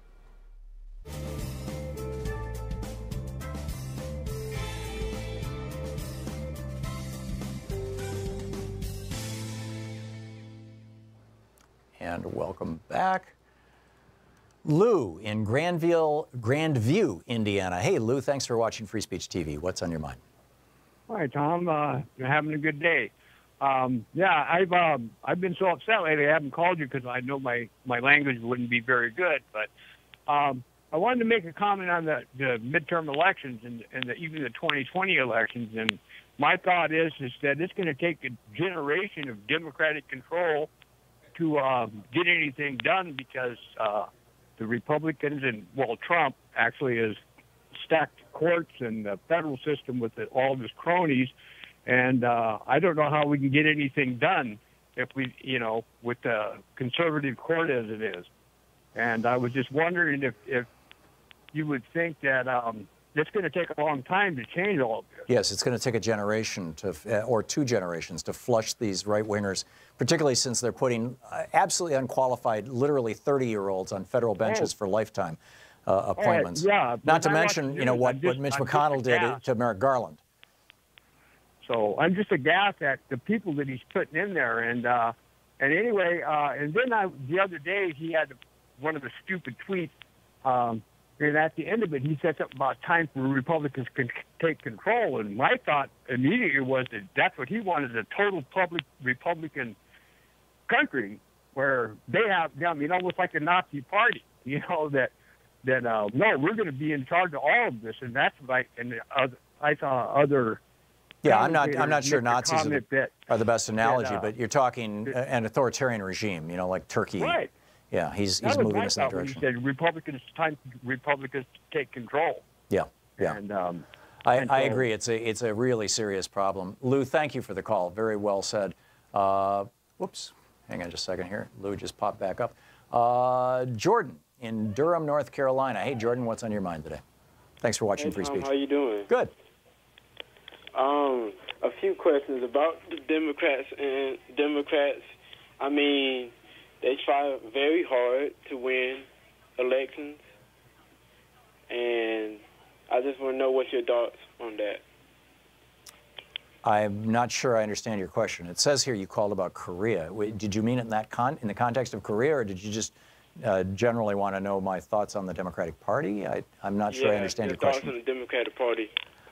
The Democratic Party, just like the Republican Party, is going through a period of radical transition right now, in large part as the Republican Party is closer and closer embracing Citizens United and the idea of billionaires and big corporations owning government. The Democratic Party is more and more moving away from that, something that they had embraced in the 90s during the Clinton years and the whole DLC thing, and now they're disengaging from. So now we've got, probably only, I think maybe 8 or 10 in the Senate Democrats who are the old-fashioned DLC, in the pocket of the companies kind of Democrats, the Joe Manchins and Claire McCaskills of the world. And you've got more and more Democrats who are saying, no, we're going to go, we saw what Bernie Sanders did. We see what happens when progressives hold their, stand on principle. Mark Pocan is a great example. Yesterday, when I was talking with him on the program, I said, what about these Democrats in red states, like Joe Manchin? Do they need to be, quote, moderate? In other words, corporate controlled? And he was like, no, all they have to be is honest. Keep in mind, Bernie Sanders carried West Virginia by over 20 points in the primary because he was genuine. We need honest, genuine Democrats. That, in my mind, is progressive Democrats. We'll be back.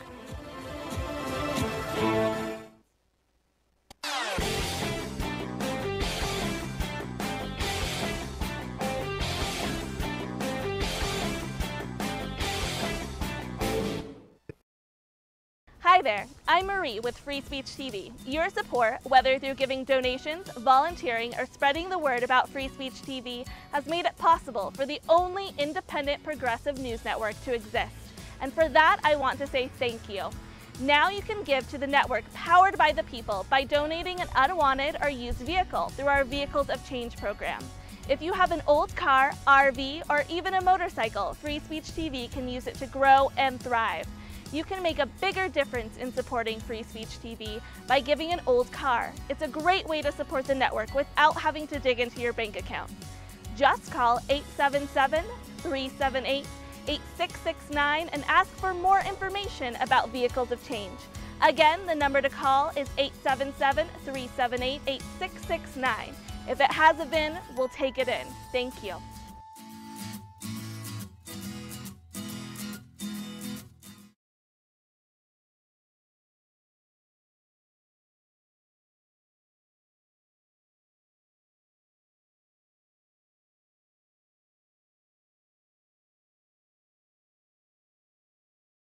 Let's check in with Talk Media News and find out what's going on in the world today. On the line with us, oh, by the way, this is a report brought to you by goatsfortheoldgoat.com and Ellen Ratner's new book, Loving What You Do.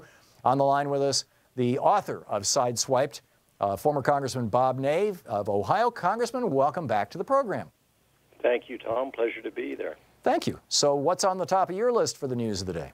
Well, breaking news, of course, right now is on FISA. It was reauthorized. The vote was 65 to 34 because it was a narrow vote to end the filibuster. So it has been reauthorized 65 to 34. To the best of my knowledge, there was nothing outstanding that they did to tweak it or alter it. Right. This is, for people who don't know, the Foreign Intelligence Surveillance Act and the provisions of it that allow the government to spy on us as well as others.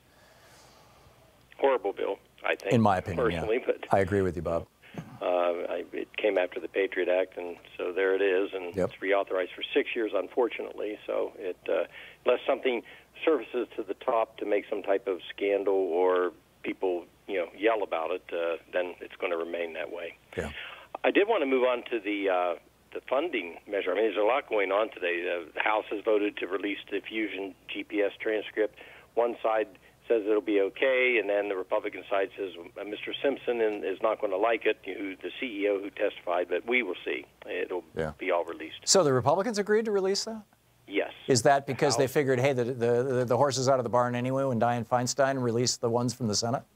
Right, and it's unanimous. So, but there's a feeling on the Republican side, this is what they said in the release, Tom, that Mr. Simpson is not going to be completely happy with what he sees in there. Yeah. So, okay. I mean, he called for the release, though. Yeah. So I'm okay. sure he'll be able to defend whatever comes out there. Yeah, I think they're trying to put lipstick on a pig. Anyhow. Right. I did want to turn to the shutdown, because the tweet by the president today saying that the CHIP, the health care program for the children, did not need a short-term funding. It needed a long-term, more than a 30-day funding, basically, which led chaos. I thought they were talking about a 6-year extension of CHIP. Well, no, what he's saying. Who's the he? I'm sorry, the president in a tweet. He Trump. did a tweet. Right. As this bill is being negotiated, because. Oh yeah, he blew it up with the tweet this morning. Yes. Right. So he blew it up with the tweet of people saying, "Oh, he's not for this in this, temporary reauthorization measure." That he wanted a long term. So therefore, it set a lot of chaos into the negotiations back and forth. Now it's been clarified by the White House. It's okay with him if it's in the bill, which it wouldn't matter because it's going to be in the bill anyway. Senate already announced that. I did want to address the bill for a second. So basically, they let Trump save face. Is that what you're saying? Oh, of course. Yeah. Okay. Well, and he clarified what he was saying, which was in his tweet, that basically, if you read the tweet, it says he wants a long-term, not a short-term 30 days, which means from his perspective, he didn't want that in the measure.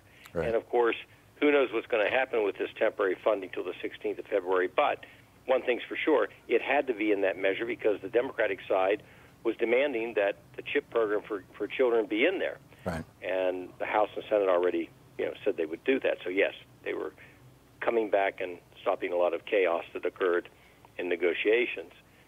But with the funding measure, Tom, which is, the cause of the day. We're talking the continuing resolution. Right. Keep the government resolution. Open. There are groups that want the Democratic side to, bring the government into a shutdown. And then the Republican side themselves are having hard enough time anyway because Paul Ryan, who will pass it in the House, but he's had to deal with the conservative caucus that does not want it to be funded as it sits because of lack of defense money. I don't understand this, Bob. Why is it that the media is saying that the Democrats could participate in shutting the government down when the Republicans control the House? They've got a substantial majority in the House. They have a majority in the Senate. They own the White House and the Supreme Court. If the government shuts down, it won't be because Democrats didn't vote for it. It'll be because Republicans didn't vote for it. Why is the press not pointing that out? Well, here, two things. One, the Republicans do what I've seen the Democratic side do, too, and it doesn't sell with either party with the constituencies. The Republicans say, well, we really don't have enough votes in the Senate. We have the majority, but we don't have enough because we need 60, which is a useless argument. The bottom line is the Republicans control the government, and the Republicans need to understand they do control the government, so therefore anything that happens will be their fault. But they were very successful on throwing this spin out there, when I say successful for the moment, to get the national media to focus on the fact of, oh, well, they don't have all the votes they need because the Democratic side wants to bring the government down over one issue, which would be DACA, the Dreamers. But that is translated out into bringing the government down over, quote, illegals, you see. Yeah, so I know. That spin got out there. Oh, Fox News has been banging on that for a week. Yeah. They need to counter that type of thing because the media will buy into a lot of things, and you know how I'm talking about the corporate national media, and they'll buy into salacious arguments or something. Sean, we're in a break. Right. Yep. Yeah. Okay. Bob Ney with Talk Media News. Bob, thanks so much for the news of the day. It's great talking with you. Thank you. We'll be back. Stick around. It's the Thom Hartmann Program. We're going to check in with Lori Waller to find out what the state of our trade situation is right now, and NAFTA and all this other stuff that's happening. Stick around. You're listening to Thom Hartmann.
The Thom Hartmann Program is brought to you in part by the Aiden Forecast, an investment newsletter with weekly updates of leading market indicators and a monthly deep dive into what the details of the economy and the markets mean for investors and retirees. On the web at aidenmarkets.com. Wines have some of the highest pesticide levels in our food chain. This hour brought to you by ecowine.com. Pesticide-free wines, organic wines, imported from France by the Organic Wine Company, ecowine.com. Hartmann Program is brought to you in part by Super Beets. Super Beets are sourced from non-GMO beets, and they're packed with dietary nitrates, helping to produce nitric oxide for more energy, stamina, and support for healthy blood pressure levels naturally. For more information, call 800-223-8242. Or visit tomsbeets.com.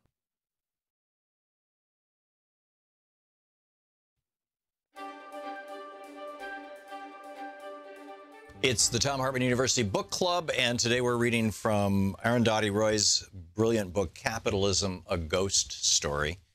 This is from the afterword at the very end of the book. Yesterday morning, the police cleared Zuccotti Park, but today the people are back. The police should know that this protest is not a battle for territory. We're not fighting for the right to occupy a park here or there. We're fighting for justice. Justice is not just for the people of the United States, but for everybody. What you've achieved since September 17th, when the Occupy movement began in the United States, is to introduce a new imagination, a new political language into the heart of the empire. You've reintroduced the right to dream into a system that tried to turn everybody into zombies, mesmerized into equating mindless consumerism with happiness and fulfillment. As a writer, let me tell you, this is an immense achievement. I cannot thank you enough. We are talking about justice. Today, as we speak, the Army of the United States is waging a war of occupation in Iraq and Afghanistan. U.S. drones are killing civilians in Pakistan and beyond. Tens of thousands of U.S. troops and death squads are moving into Africa. If spending trillions of dollars of your money to administer occupations in Iraq and Afghanistan is not enough, a war against Iran is being talked up. Ever since the Great Depression, the manufacture of weapons and the export of war have been key ways in which the United States has stimulated its economy. Just recently, under President Obama, the United States made a $60 billion arms deal with Saudi Arabia. It hopes to sell thousands of bunker busters to the United Arab Emirates. It has sold $5 billion worth of military aircraft to my country, India, my country, which has more poor people than all the poorest countries of Africa put together.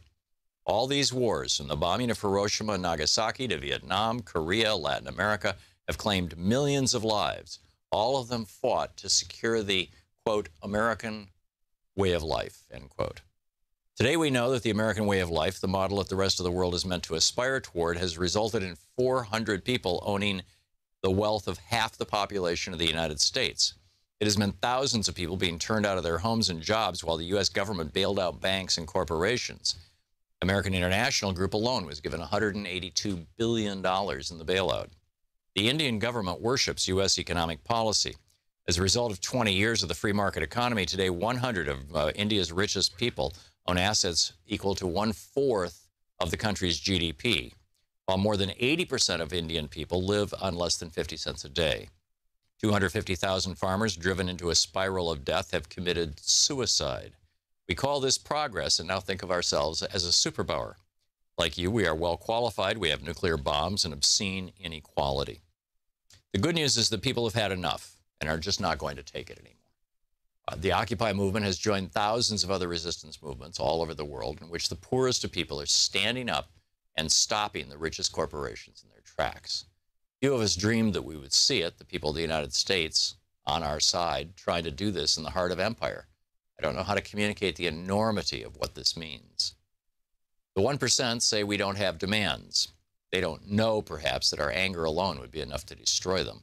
But there are some things, a few pre-revolutionary thoughts I had for us to think about together. We want to put a lid on this system that manufactures inequality. We want to put a cap on the unfettered accumulation of wealth and property by individuals as well as corporations. As capitalists and Liddites, we demand, 1, an end to cross-ownership in business. For example, weapons manufacturers cannot own TV stations. Mining corporations cannot run newspapers. Business houses cannot fund universities. Drug companies cannot control public health funds. 2, Natural resources and essential infrastructure, water supply, electricity, health, and education cannot be privatized. 3, everybody must have a right to shelter, education, and health care. 4, the children of the rich cannot inherit their parents' wealth.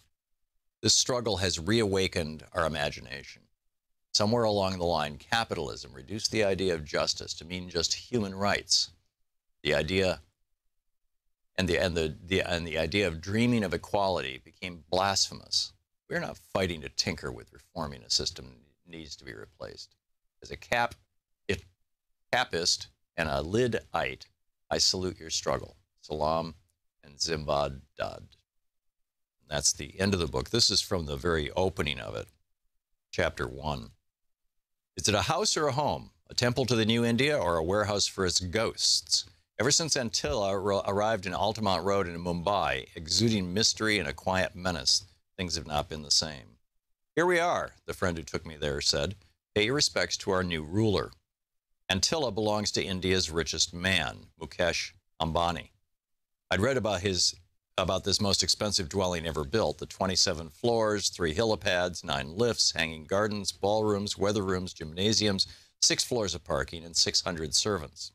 Nothing had prepared me for the vertical lawn, a soaring 27-story high wall of grass attached to a vast metal grid. The grass was dry in patches, bits have fallen off in neat rectangles, clearly trickle down hadn't worked. But gush up certainly has. That's why in a nation of 1.2 billion, India's 100 richest people own assets equivalent to 1/4 of the GDP. And then Arundhati Roy goes on from there talking about how India is kind of an example of capitalism run amok. Capitalism, a ghost story by Arundhati Roy. I'm Nina Turner, and you're watching Free Speech TV.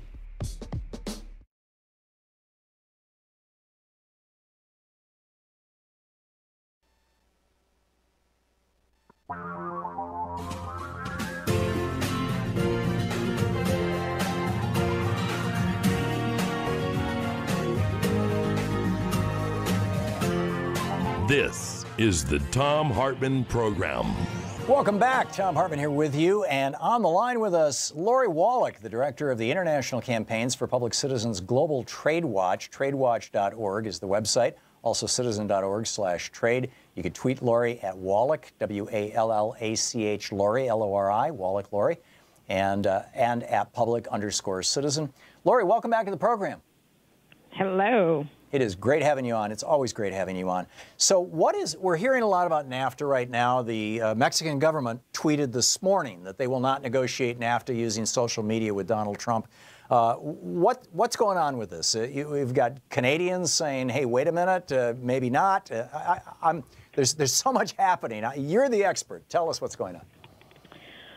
Well, the good news is that improbably the administration has made, as U.S. official offers, demands for some of the changes that the unions and groups like Public Citizen and the Democrats in Congress have long demanded.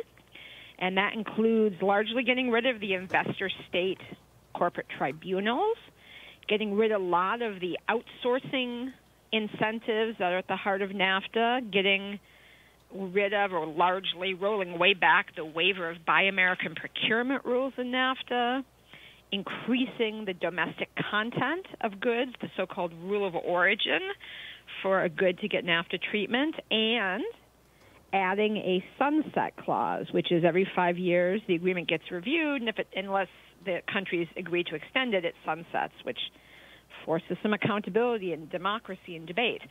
That's the good news. Mm-hmm. And those are things that are being promoted by the Trump administration. I mean, Trump campaigned on ending free trade or blowing up some of these awful provisions, and apparently is following through on that, as much as it pains me to say anything positive about him or his administration. Or am I missing? He has as his trade representative a guy named Robert Lighthizer, who for 30 years, though very conservative, he worked in the Reagan administration, has been a critic of NAFTA. Yeah, he's been on this program a couple of times. And his view is different from why progressives would be against NAFTA, but it comes to the same place. Right. And his view is basically, why would we give subsidies to big multinational corporations to outsource jobs?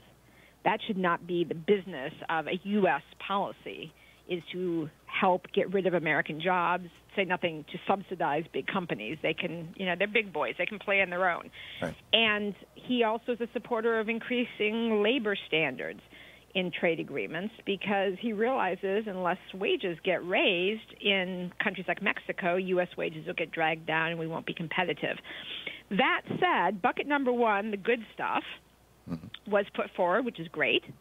But the corporate lobby went berserk, and they have been lobbying Mexico and Canada ferociously to just ignore these things. They'll go away, just don't engage, which is what both countries did until the end of December, when Mexico started to actually engage on those good proposals. So there is a round of NAFTA negotiations that starts next week in Montreal, the sixth round of NAFTA renegotiations, and we're going to see if Mexico really does start to be willing to talk about these transformational changes, which is really clear the administration intends to push, and if Canada's going to come around. Canada's still sort of doing the talk to the hand routine.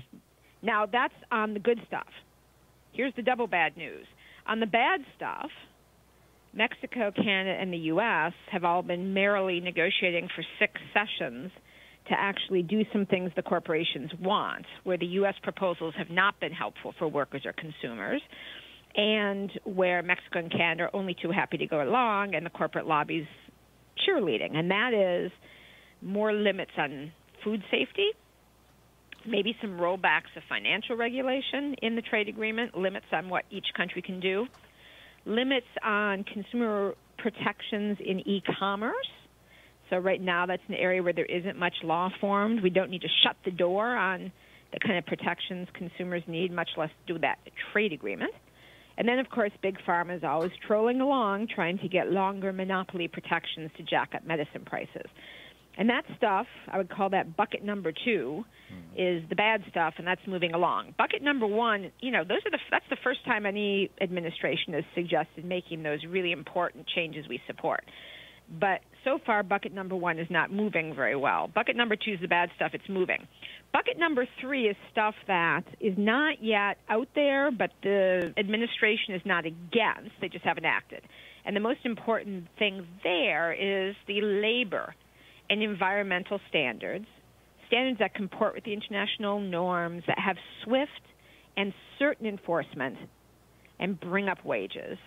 Those standards right now have not been proposed. The administration offered some very pathetic stuff similar to what was in the TPP and has been meeting with unions to try and figure out how to make them better, but has not yet done a proposal like that, nor have there been solid proposals on currency.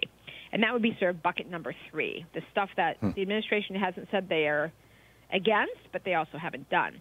So all of this is to say there is a version of a renegotiated NAFTA that is potential, that could actually be something that progressives and Democrats in Congress would support, and that's certainly all what we're fighting for. We want that. And that bucket 1 removal of all those extra corporate rights and the offshoring incentives is a huge part of that. But then, obviously, the labor and environmental rights have to be inserted, and they have to be real and tough and meaningful. And then they have to not do really heinous things on food safety and intellectual property. So it's a narrow window, but it's the one we're all fighting for to get the right kind of NAFTA replacement. Right. That's where it is. Yeah, and the food safety, intellectual property, and other regulations, that goes along with the Trump administration's commitment to the destruction of regulation, which are typically consumer protections. No more consumer protections from corporate predation and whatnot. So the politics of this, Lori, there's a lot. These are issues that the Progressive Caucus in the Democratic Party has certainly been championing for years and years, and probably a lot of Democrats who aren't even members of the Progressive Caucus would agree with. Is it possible that the Democrats would join with the administration to make this work right, even though it would mean a, quote, win, end quote, for Donald Trump?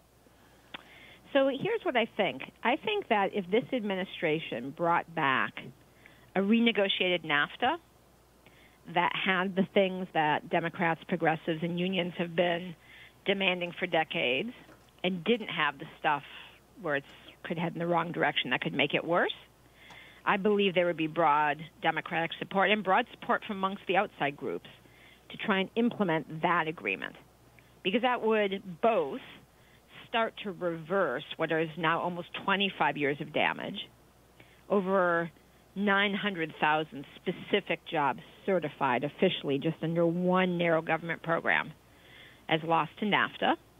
And if that sounds like an overstatement, folks, you can look and see. Put in your zip code. Go to tradewatch.org, our website, tradewatch.org. Go to the Trade Data Center. Look for the NAFTA Certified Trade Adjustment Assistance, TAA, job loss. And you can put in your zip code and look in your own neighborhood what jobs have officially been certified by the government. It's an undercount, but it's almost 1 million jobs. So to start to reverse that, I think Democrats would support a policy of a NAFTA replacement that did what was needed, and it also would set a new model for future trade agreements. Ironically, probably the coalition that passes that kind of a deal is mainly Democrats with some Republicans.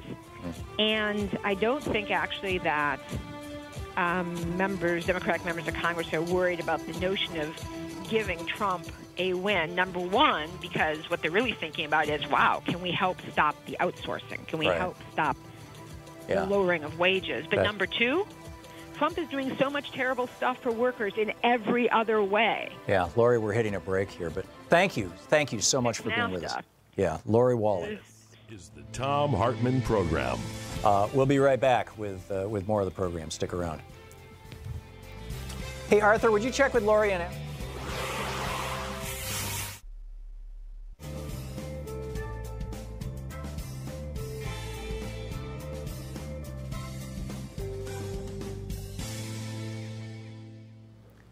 welcome back. Sonia in Redding, California. Hey, Sonia, thank you for watching Free Speech TV. What's on your mind today? I'm calling about voting. Mm-hmm.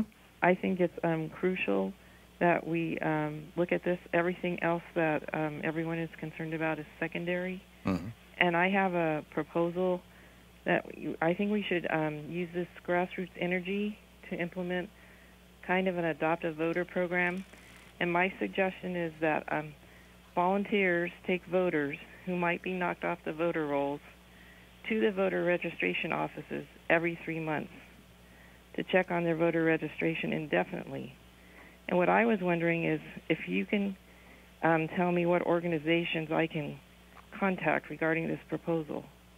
The Democratic Party would be the big champion, I would think, Sonia. But instead of taking people, driving people to the polls every 3 months, which is going to be difficult and tedious and time-consuming and resource-intensive, why not simply have people call the Secretary of State's office or their local election office and ask if they're still on the voting rolls?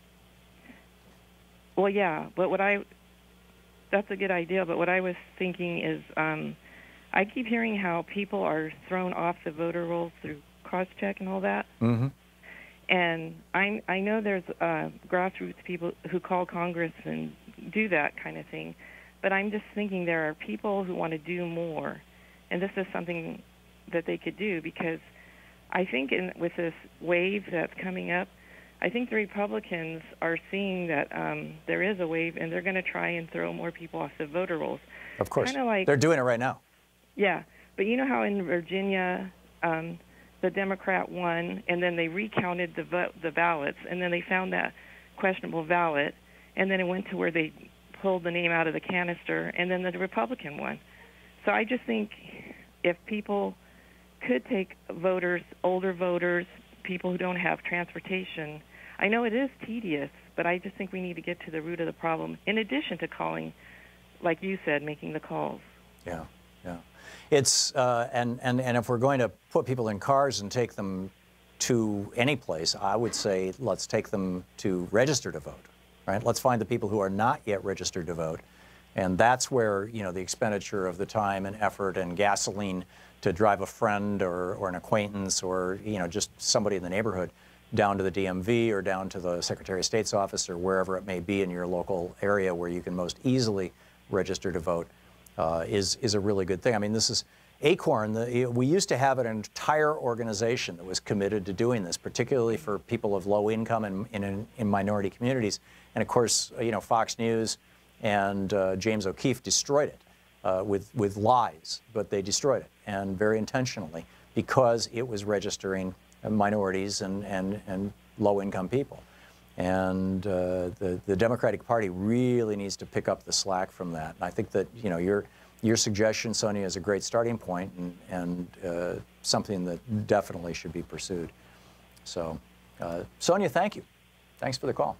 Okay, thank you. Yeah, good talking to you. It's, you know, this is a great idea, and it's something that we need to expand on, and boy, would it be nice to have ACORN back. Anyhow, we'll be back with more of the program right after this.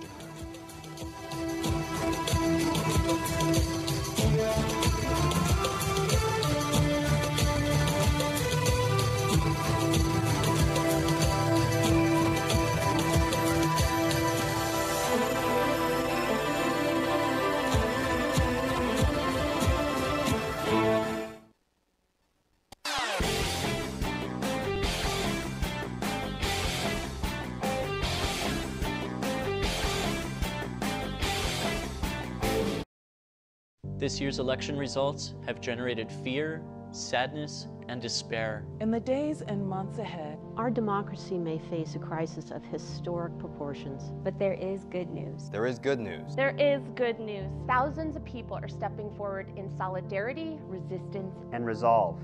We join them. We join them.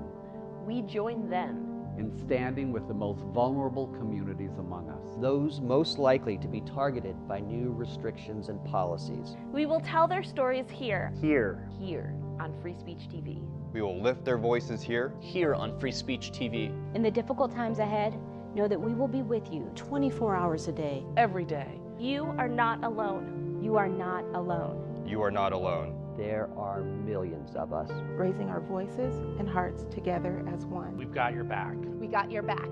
Free Speech TV's got your back. The revolution is in progress.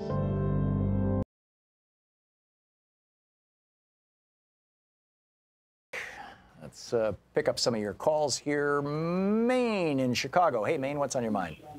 Hey, how you doing? Tom, I'm fine. Yeah. Thanks, man. Okay.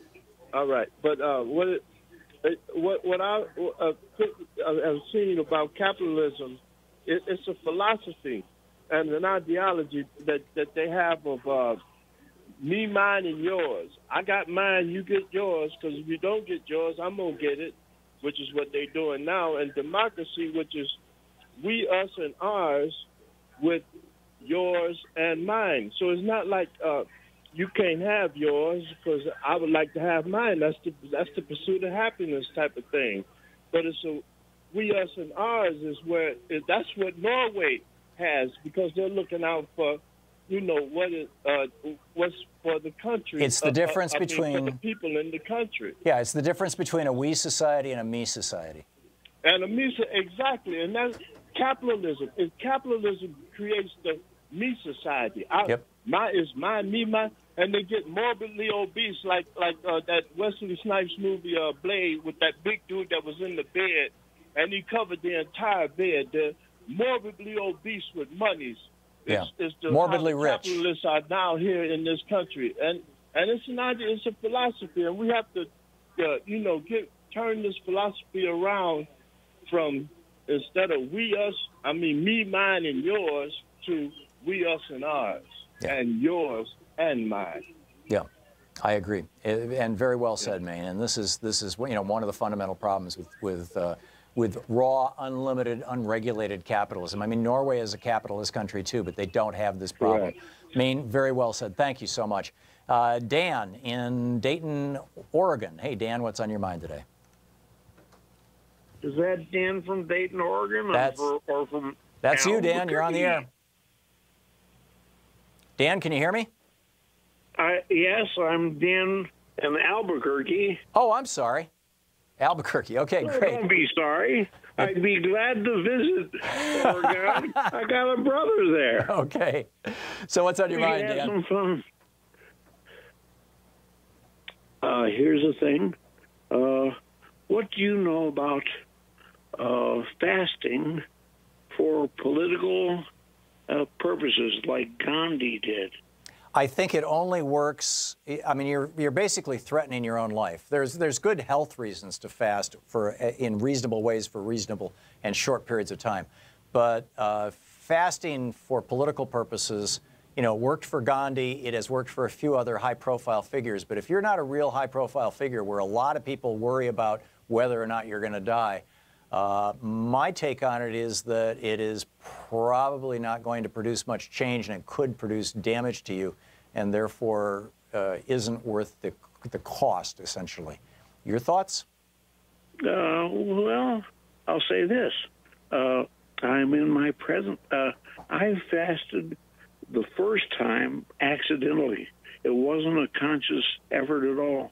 But I was 12 years old when Kennedy died. I didn't eat for days. And 3-4 days after he ate, I thought, I haven't eaten for days. Mm-hmm. And I thought, okay, I'm not going to eat or drink until I have my Thanksgiving dinner with my family. And I didn't eat or drink until then. Wow. And I'll say this, my mother's turkey dressing is the best thing anyone can taste in the world. Yeah, Dan, Louise and I used to fast a lot when we were in our 20s and early 30s. And I mean, we would do weekend fasts. I think the most we got up to was 4 or 5 days. But boy, does food taste good after a fast. Although during a fast, you want to drink a lot of water. You don't want to abstain from water. Unlike, I'm not talking about like a Ramadan fast, which is just during the day, but a long-term, overnight fast. But yeah. So are you fasting against Trump? Is that the bottom line here, Dan? I am drinking a lot of water. Good. I started this fast a week before the year started. And my longest fast, personal, is 46 days. Oh, my goodness. And I was considering continuing this fast until day 71. Yeah. Dick Gregory.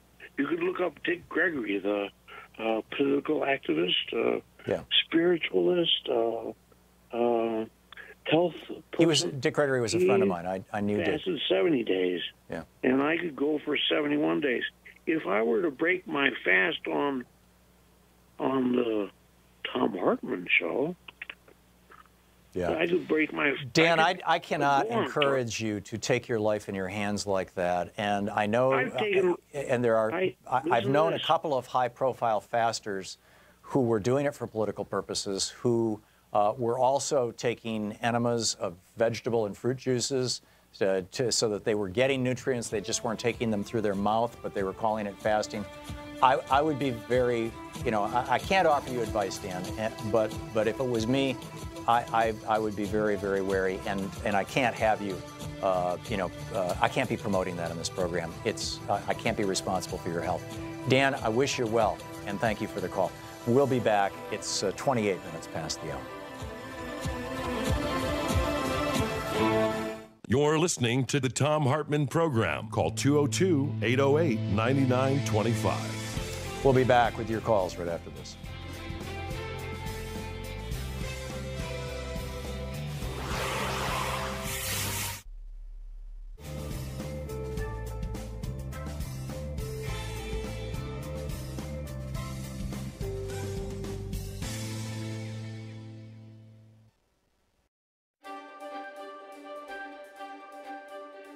It's the Thom Hartmann University Book Club, and today we're reading from Arundhati Roy's brilliant book, Capitalism, A Ghost Story.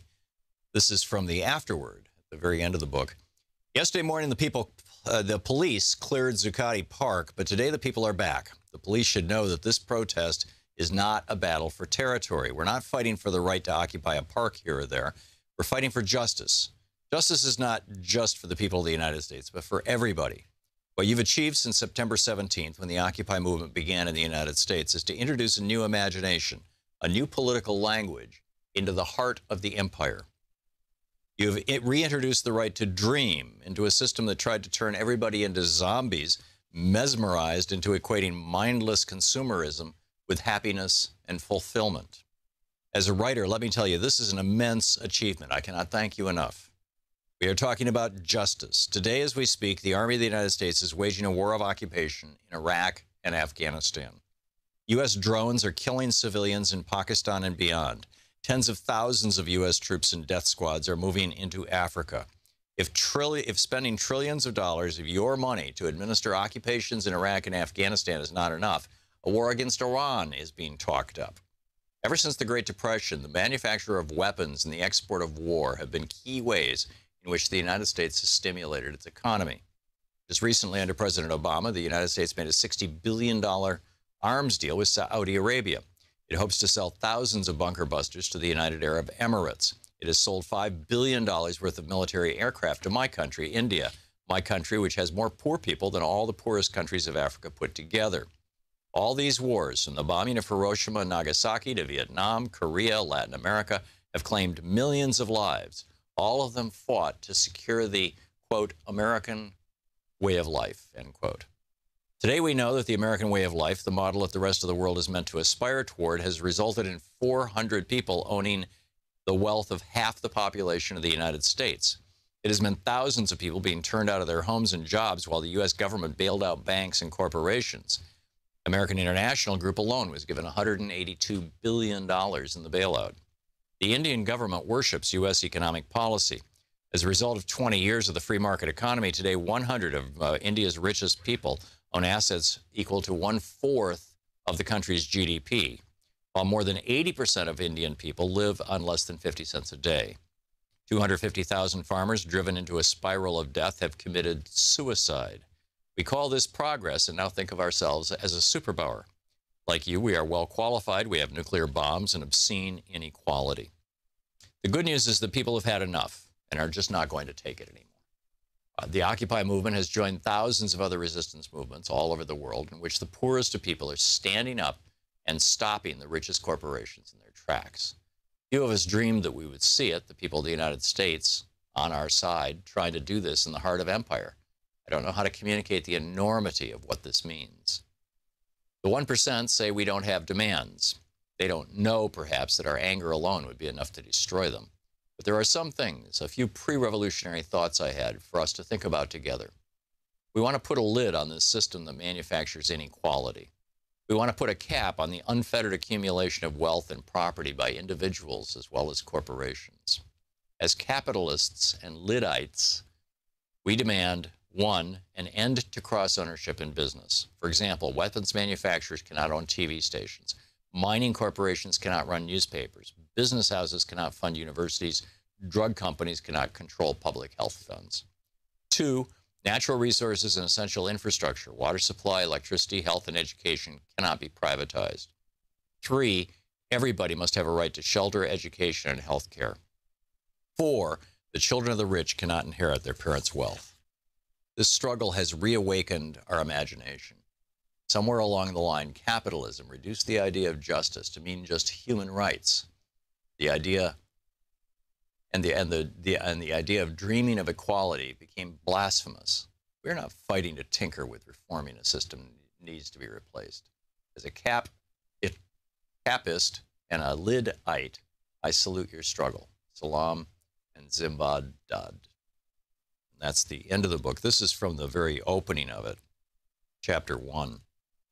Is it a house or a home, a temple to the new India, or a warehouse for its ghosts?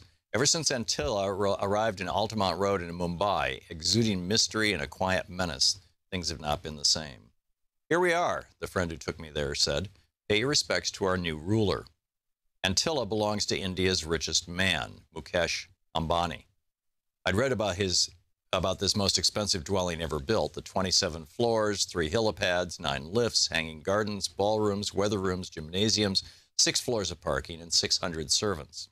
Nothing had prepared me for the vertical lawn, a soaring 27-story high wall of grass attached to a vast metal grid. The grass was dry in patches, bits have fallen off in neat rectangles, clearly trickle down hadn't worked. But gush up certainly has.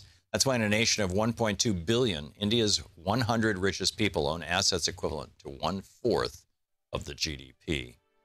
And then Arundhati Roy goes on from there talking about how India is kind of an example of capitalism run amok. Capitalism, a ghost story by Arundhati Roy.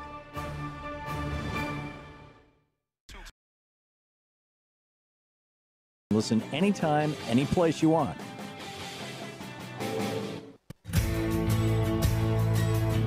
Welcome back. Thom Hartmann here with you. And Marta in Big Bear Lake, California, listening on Sirius XM. Marta, what's on your mind today?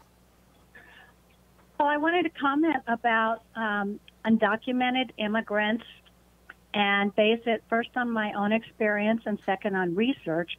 My experience was that in the 1980s, I was suffering from economic issues and really, miserable about it. And I was able to find a scapegoat, which was the immigrants' fault. And, sometimes it's, subconscious. You don't even realize that that's why you're doing it. Oh, and it's human nature to want to blame other people. And I went about, getting myself educated. I became a bilingual teacher. And my experience was that immigrants are the most wonderful people. The Mexican immigrants worship the ground that teachers walk on. I went and did some more research. I found out that undocumented immigrants contribute in so many ways, including through the rent or mortgage payments they pay that fund the local schools, health clinics, and all kinds of county services, including like sheriff. They also, the high rents they pay, because the slumlords will charge them higher rents because they're undocumented and, they get taken advantage of. Well, the landlords are able to take that profit and rehabilitate those homes. The immigrants move into blighted neighborhoods. They raise the property values for the owners. And that just helps the entire city to look better and raises everyone's property values. Now, as far as taxes, I think I already mentioned taxes. They also commit lower rates of crime than American citizens, and they are so committed to their children's education that, many, many times their children go on to be very educated and contribute as doctors, etc. But even if they don't, they may be car mechanics, whatever they are. I don't think we can, should be hateful towards them. And the solution, if there's a problem with them being illegal, then we need to reform the immigration system to make them legal when an employer could benefit, when an employer needs labor, but they should not be taken advantage of. And if the employer pays a higher wage and treats them better, then Americans will want those jobs. So I think we need to also take into consideration that through NAFTA, we are, like Iowa corn, put 1 million Mexican farmers off their farms. They lost their farms. So what are they going to do? Yeah. I think that it really, this is just my opinion, Marta, but you've identified a lot of things here. I believe that we are basically running a variation on the old slavery routine. It's not overt slavery, it's not chattel slavery, but it is cheap labor. And that's why, we often refer to conservatives as cheap labor conservatives, because that's what they're all about, is cheap labor. That's kind of the beginning and end of conservative philosophy. And, keep the worker down. And so companies that have been allowed over the years, it was the Bracero program in the 1950s. It wasn't even a named program throughout the 60s, 70s, 80s. And people were allowed to come to the United States, millions of people, to work during, seasonally, to pick fruits and things like that, and then allowed to go back home, typically to Mexico, after that. But the whole point was the cheap labor. And so it seems to me that if we were to say enough of that, we're going to have to feed ourselves. you know, we're going to have to figure out a way to pay enough for our food, which may mean that all of us have to have a wage increase, that Americans will be willing to pick food. And that we're just, you know, we're not going to allow other things to happen.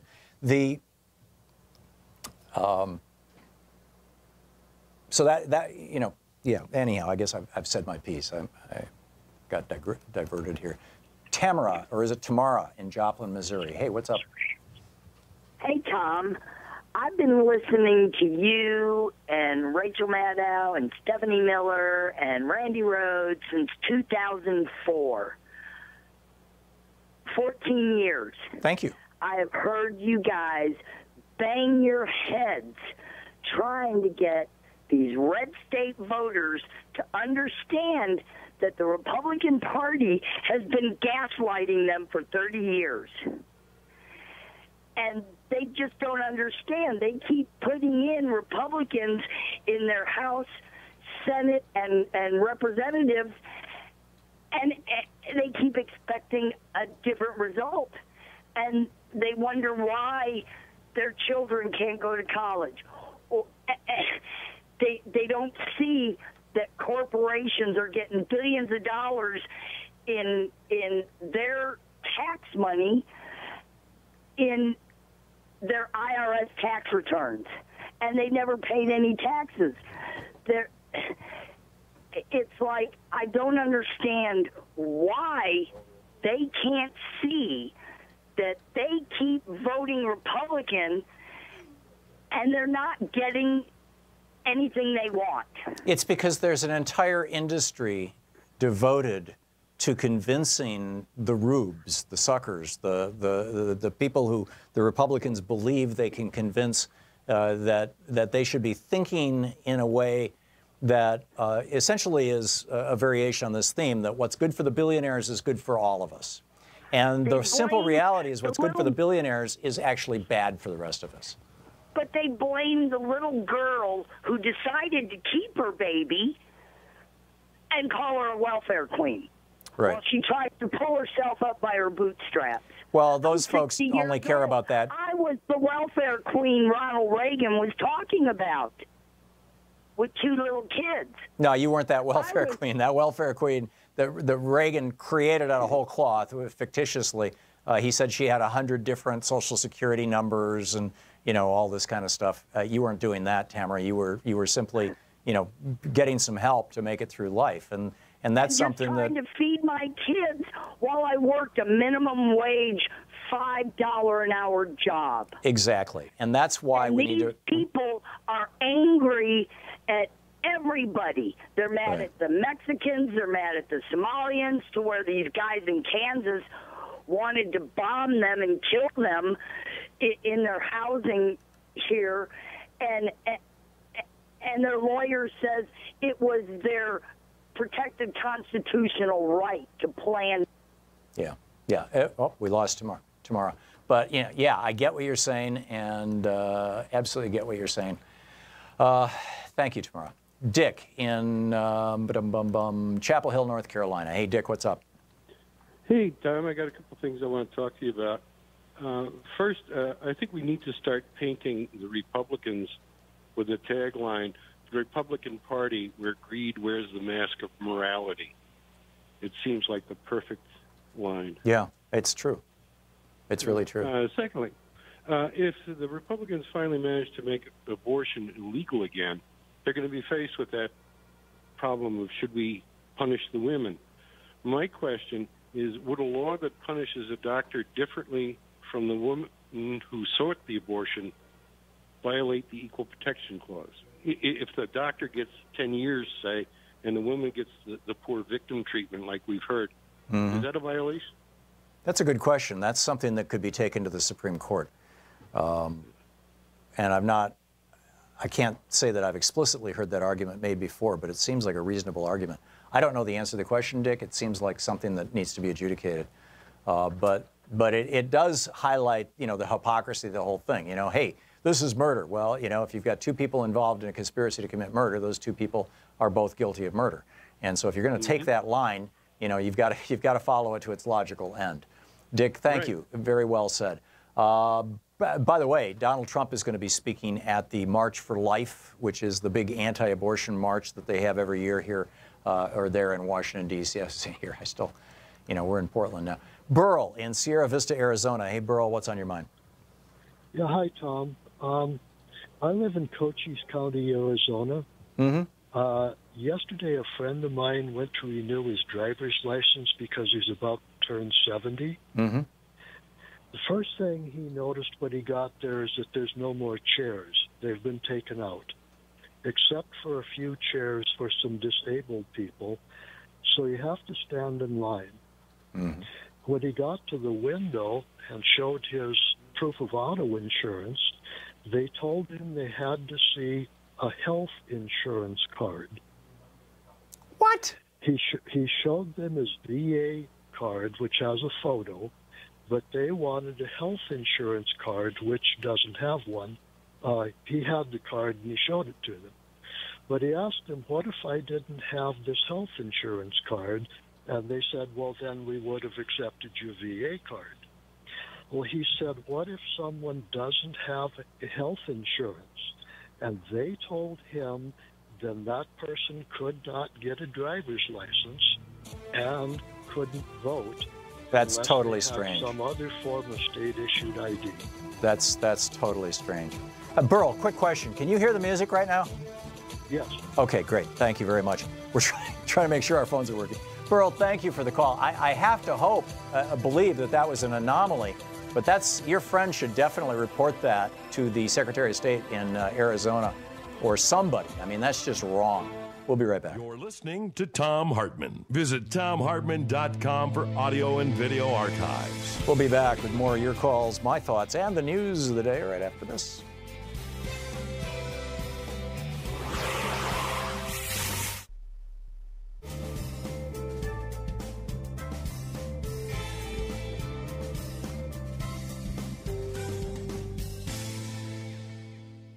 And welcome back.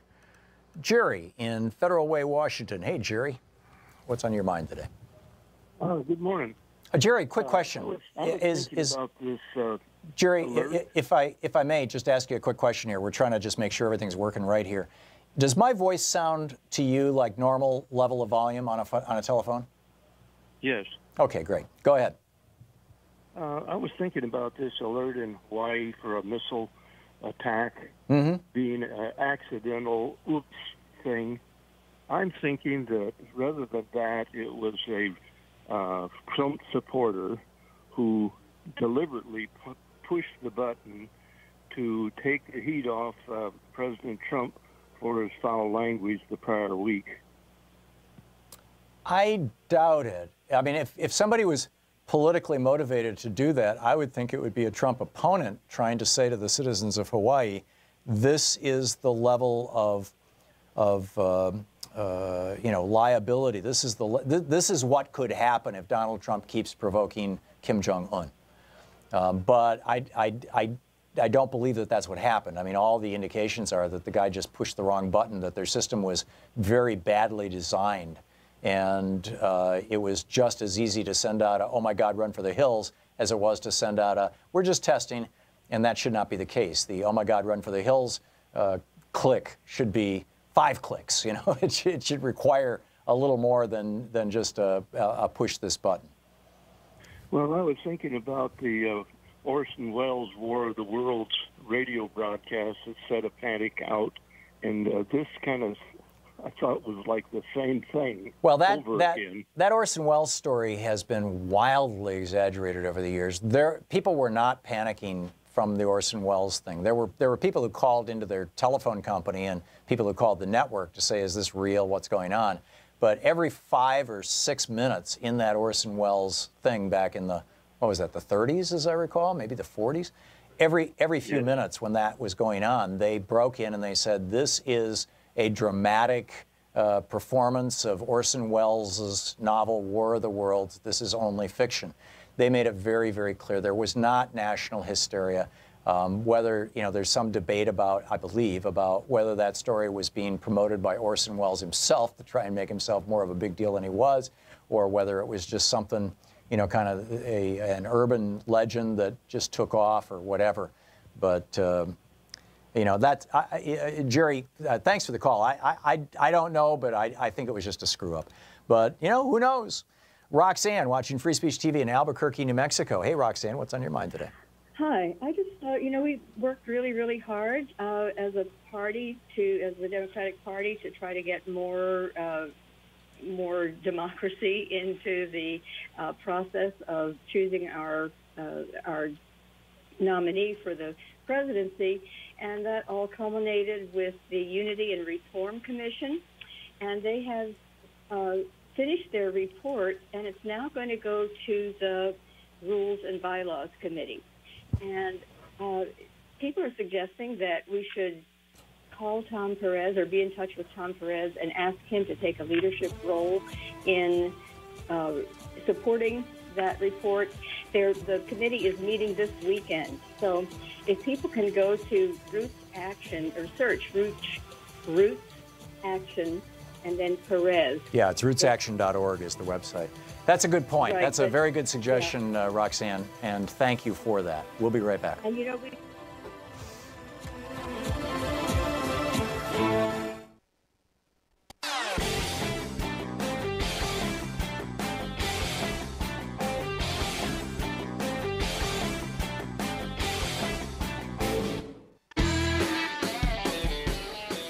Welcome back. Thom Hartmann here with you. Sibylla in Greer, South Carolina. Hey, Sibylla. Hi, Tom. Hi. I was calling. I have a question. If you could describe to me what I'm Democratic, and they're asking me to be precinct captain. Mm-hmm. And can you tell me what a precinct captain is supposed to do? In terms of South Carolina, I'm not certain. I've never been one. I have never either.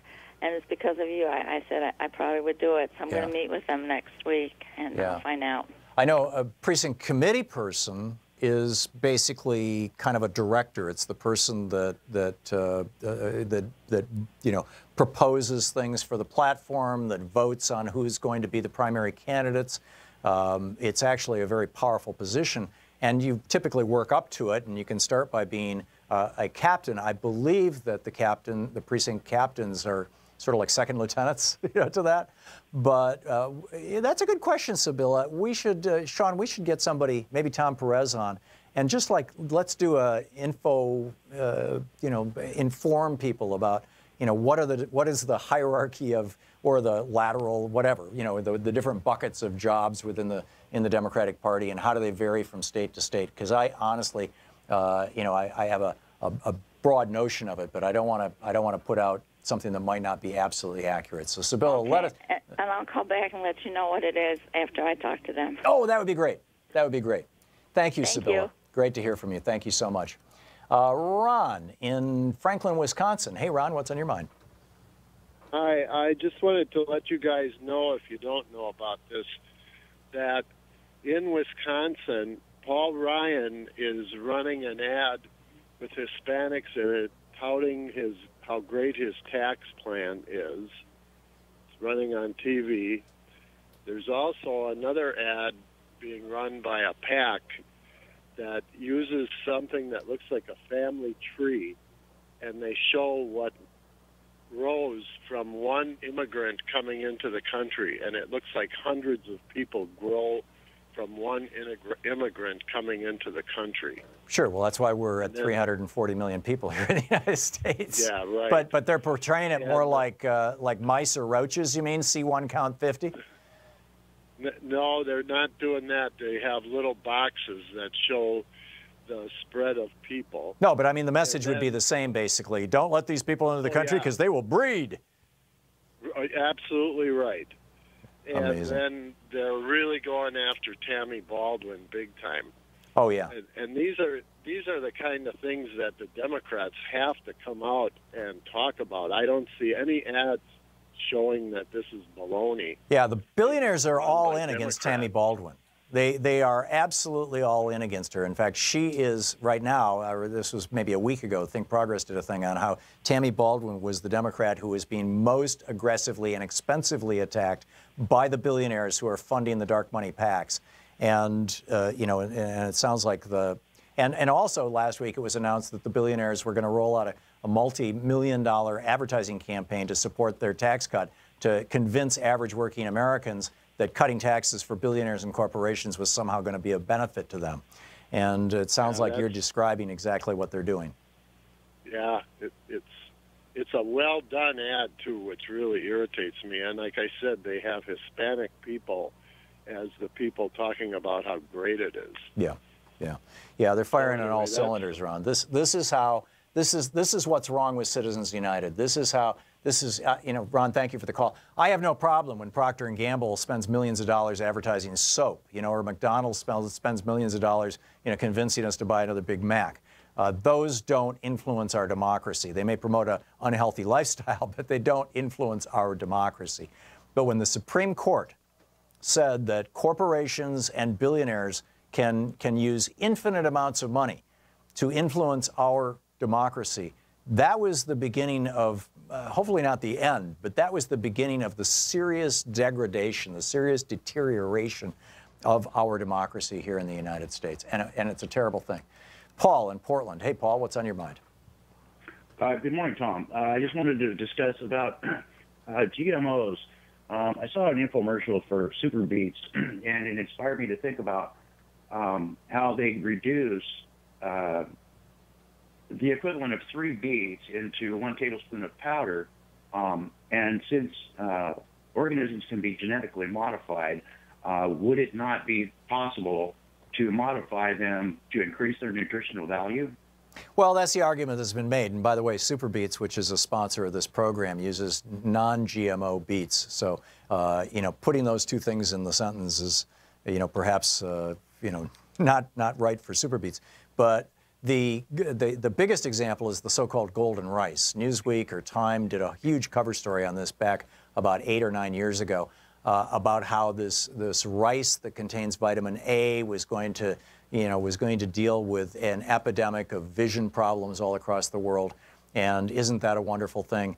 And it turns out, you know, they started growing the stuff, and there's all kinds of downsides to it, and it's not working out as planned. So yeah, you know, GMOs are not the salvation of the world. Mike in Salem, Oregon. Hey, Mike, we've got less than a minute here. You got a quick one before the end of the show? Yeah, I got a quick one. Maybe the Republican Party needs to be investigated, putting their judges in place, starting these illegal wars. They are totally trying to take down this country, and they're doing it. And it's unbelievable. Let's investigate the whole Republican Party. Yeah. It's I've been saying this for a long time, that I think that the GOP is acting as if it is a racketeering-influenced corrupt organization, and that the RICO laws, in some regards, could be used to deal with that. You know, whether that would violate the First Amendment or not is the big question. Mike, thanks for the call. I'm guessing it probably would. You know, we give a lot of latitude to politics in this country, and that's appropriate. You know, that's essential to democracy. But I think the big thing that we need to do is get money out of politics. Great day today. Thanks so much for being with us. We will be back tomorrow with Anything Goes Friday. And in the meantime, don't forget, democracy is not a spectator sport. It requires you. It requires me. It takes all of us. Right? Get out there, get active. Tag You're It. We'll see you tomorrow.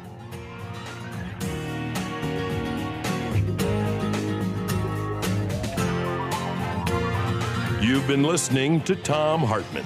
For audio and video archives, visit thomhartmann.com.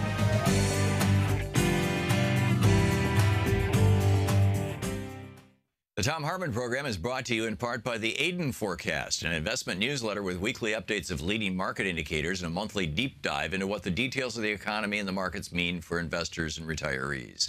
On the web at aidenmarkets.com. Wines have some of the highest pesticide levels in our food chain. This hour brought to you by ecowine.com. Pesticide-free wines, organic wines, imported from France by the Organic Wine Company, ecowine.com. Hartmann Program is brought to you in part by Super Beets. Super Beets are sourced from non-GMO beets, and they're packed with dietary nitrates, helping to produce nitric oxide for more energy, stamina, and support for healthy blood pressure levels naturally. For more information, call 800-223-8242 or visit tomsbeats.com.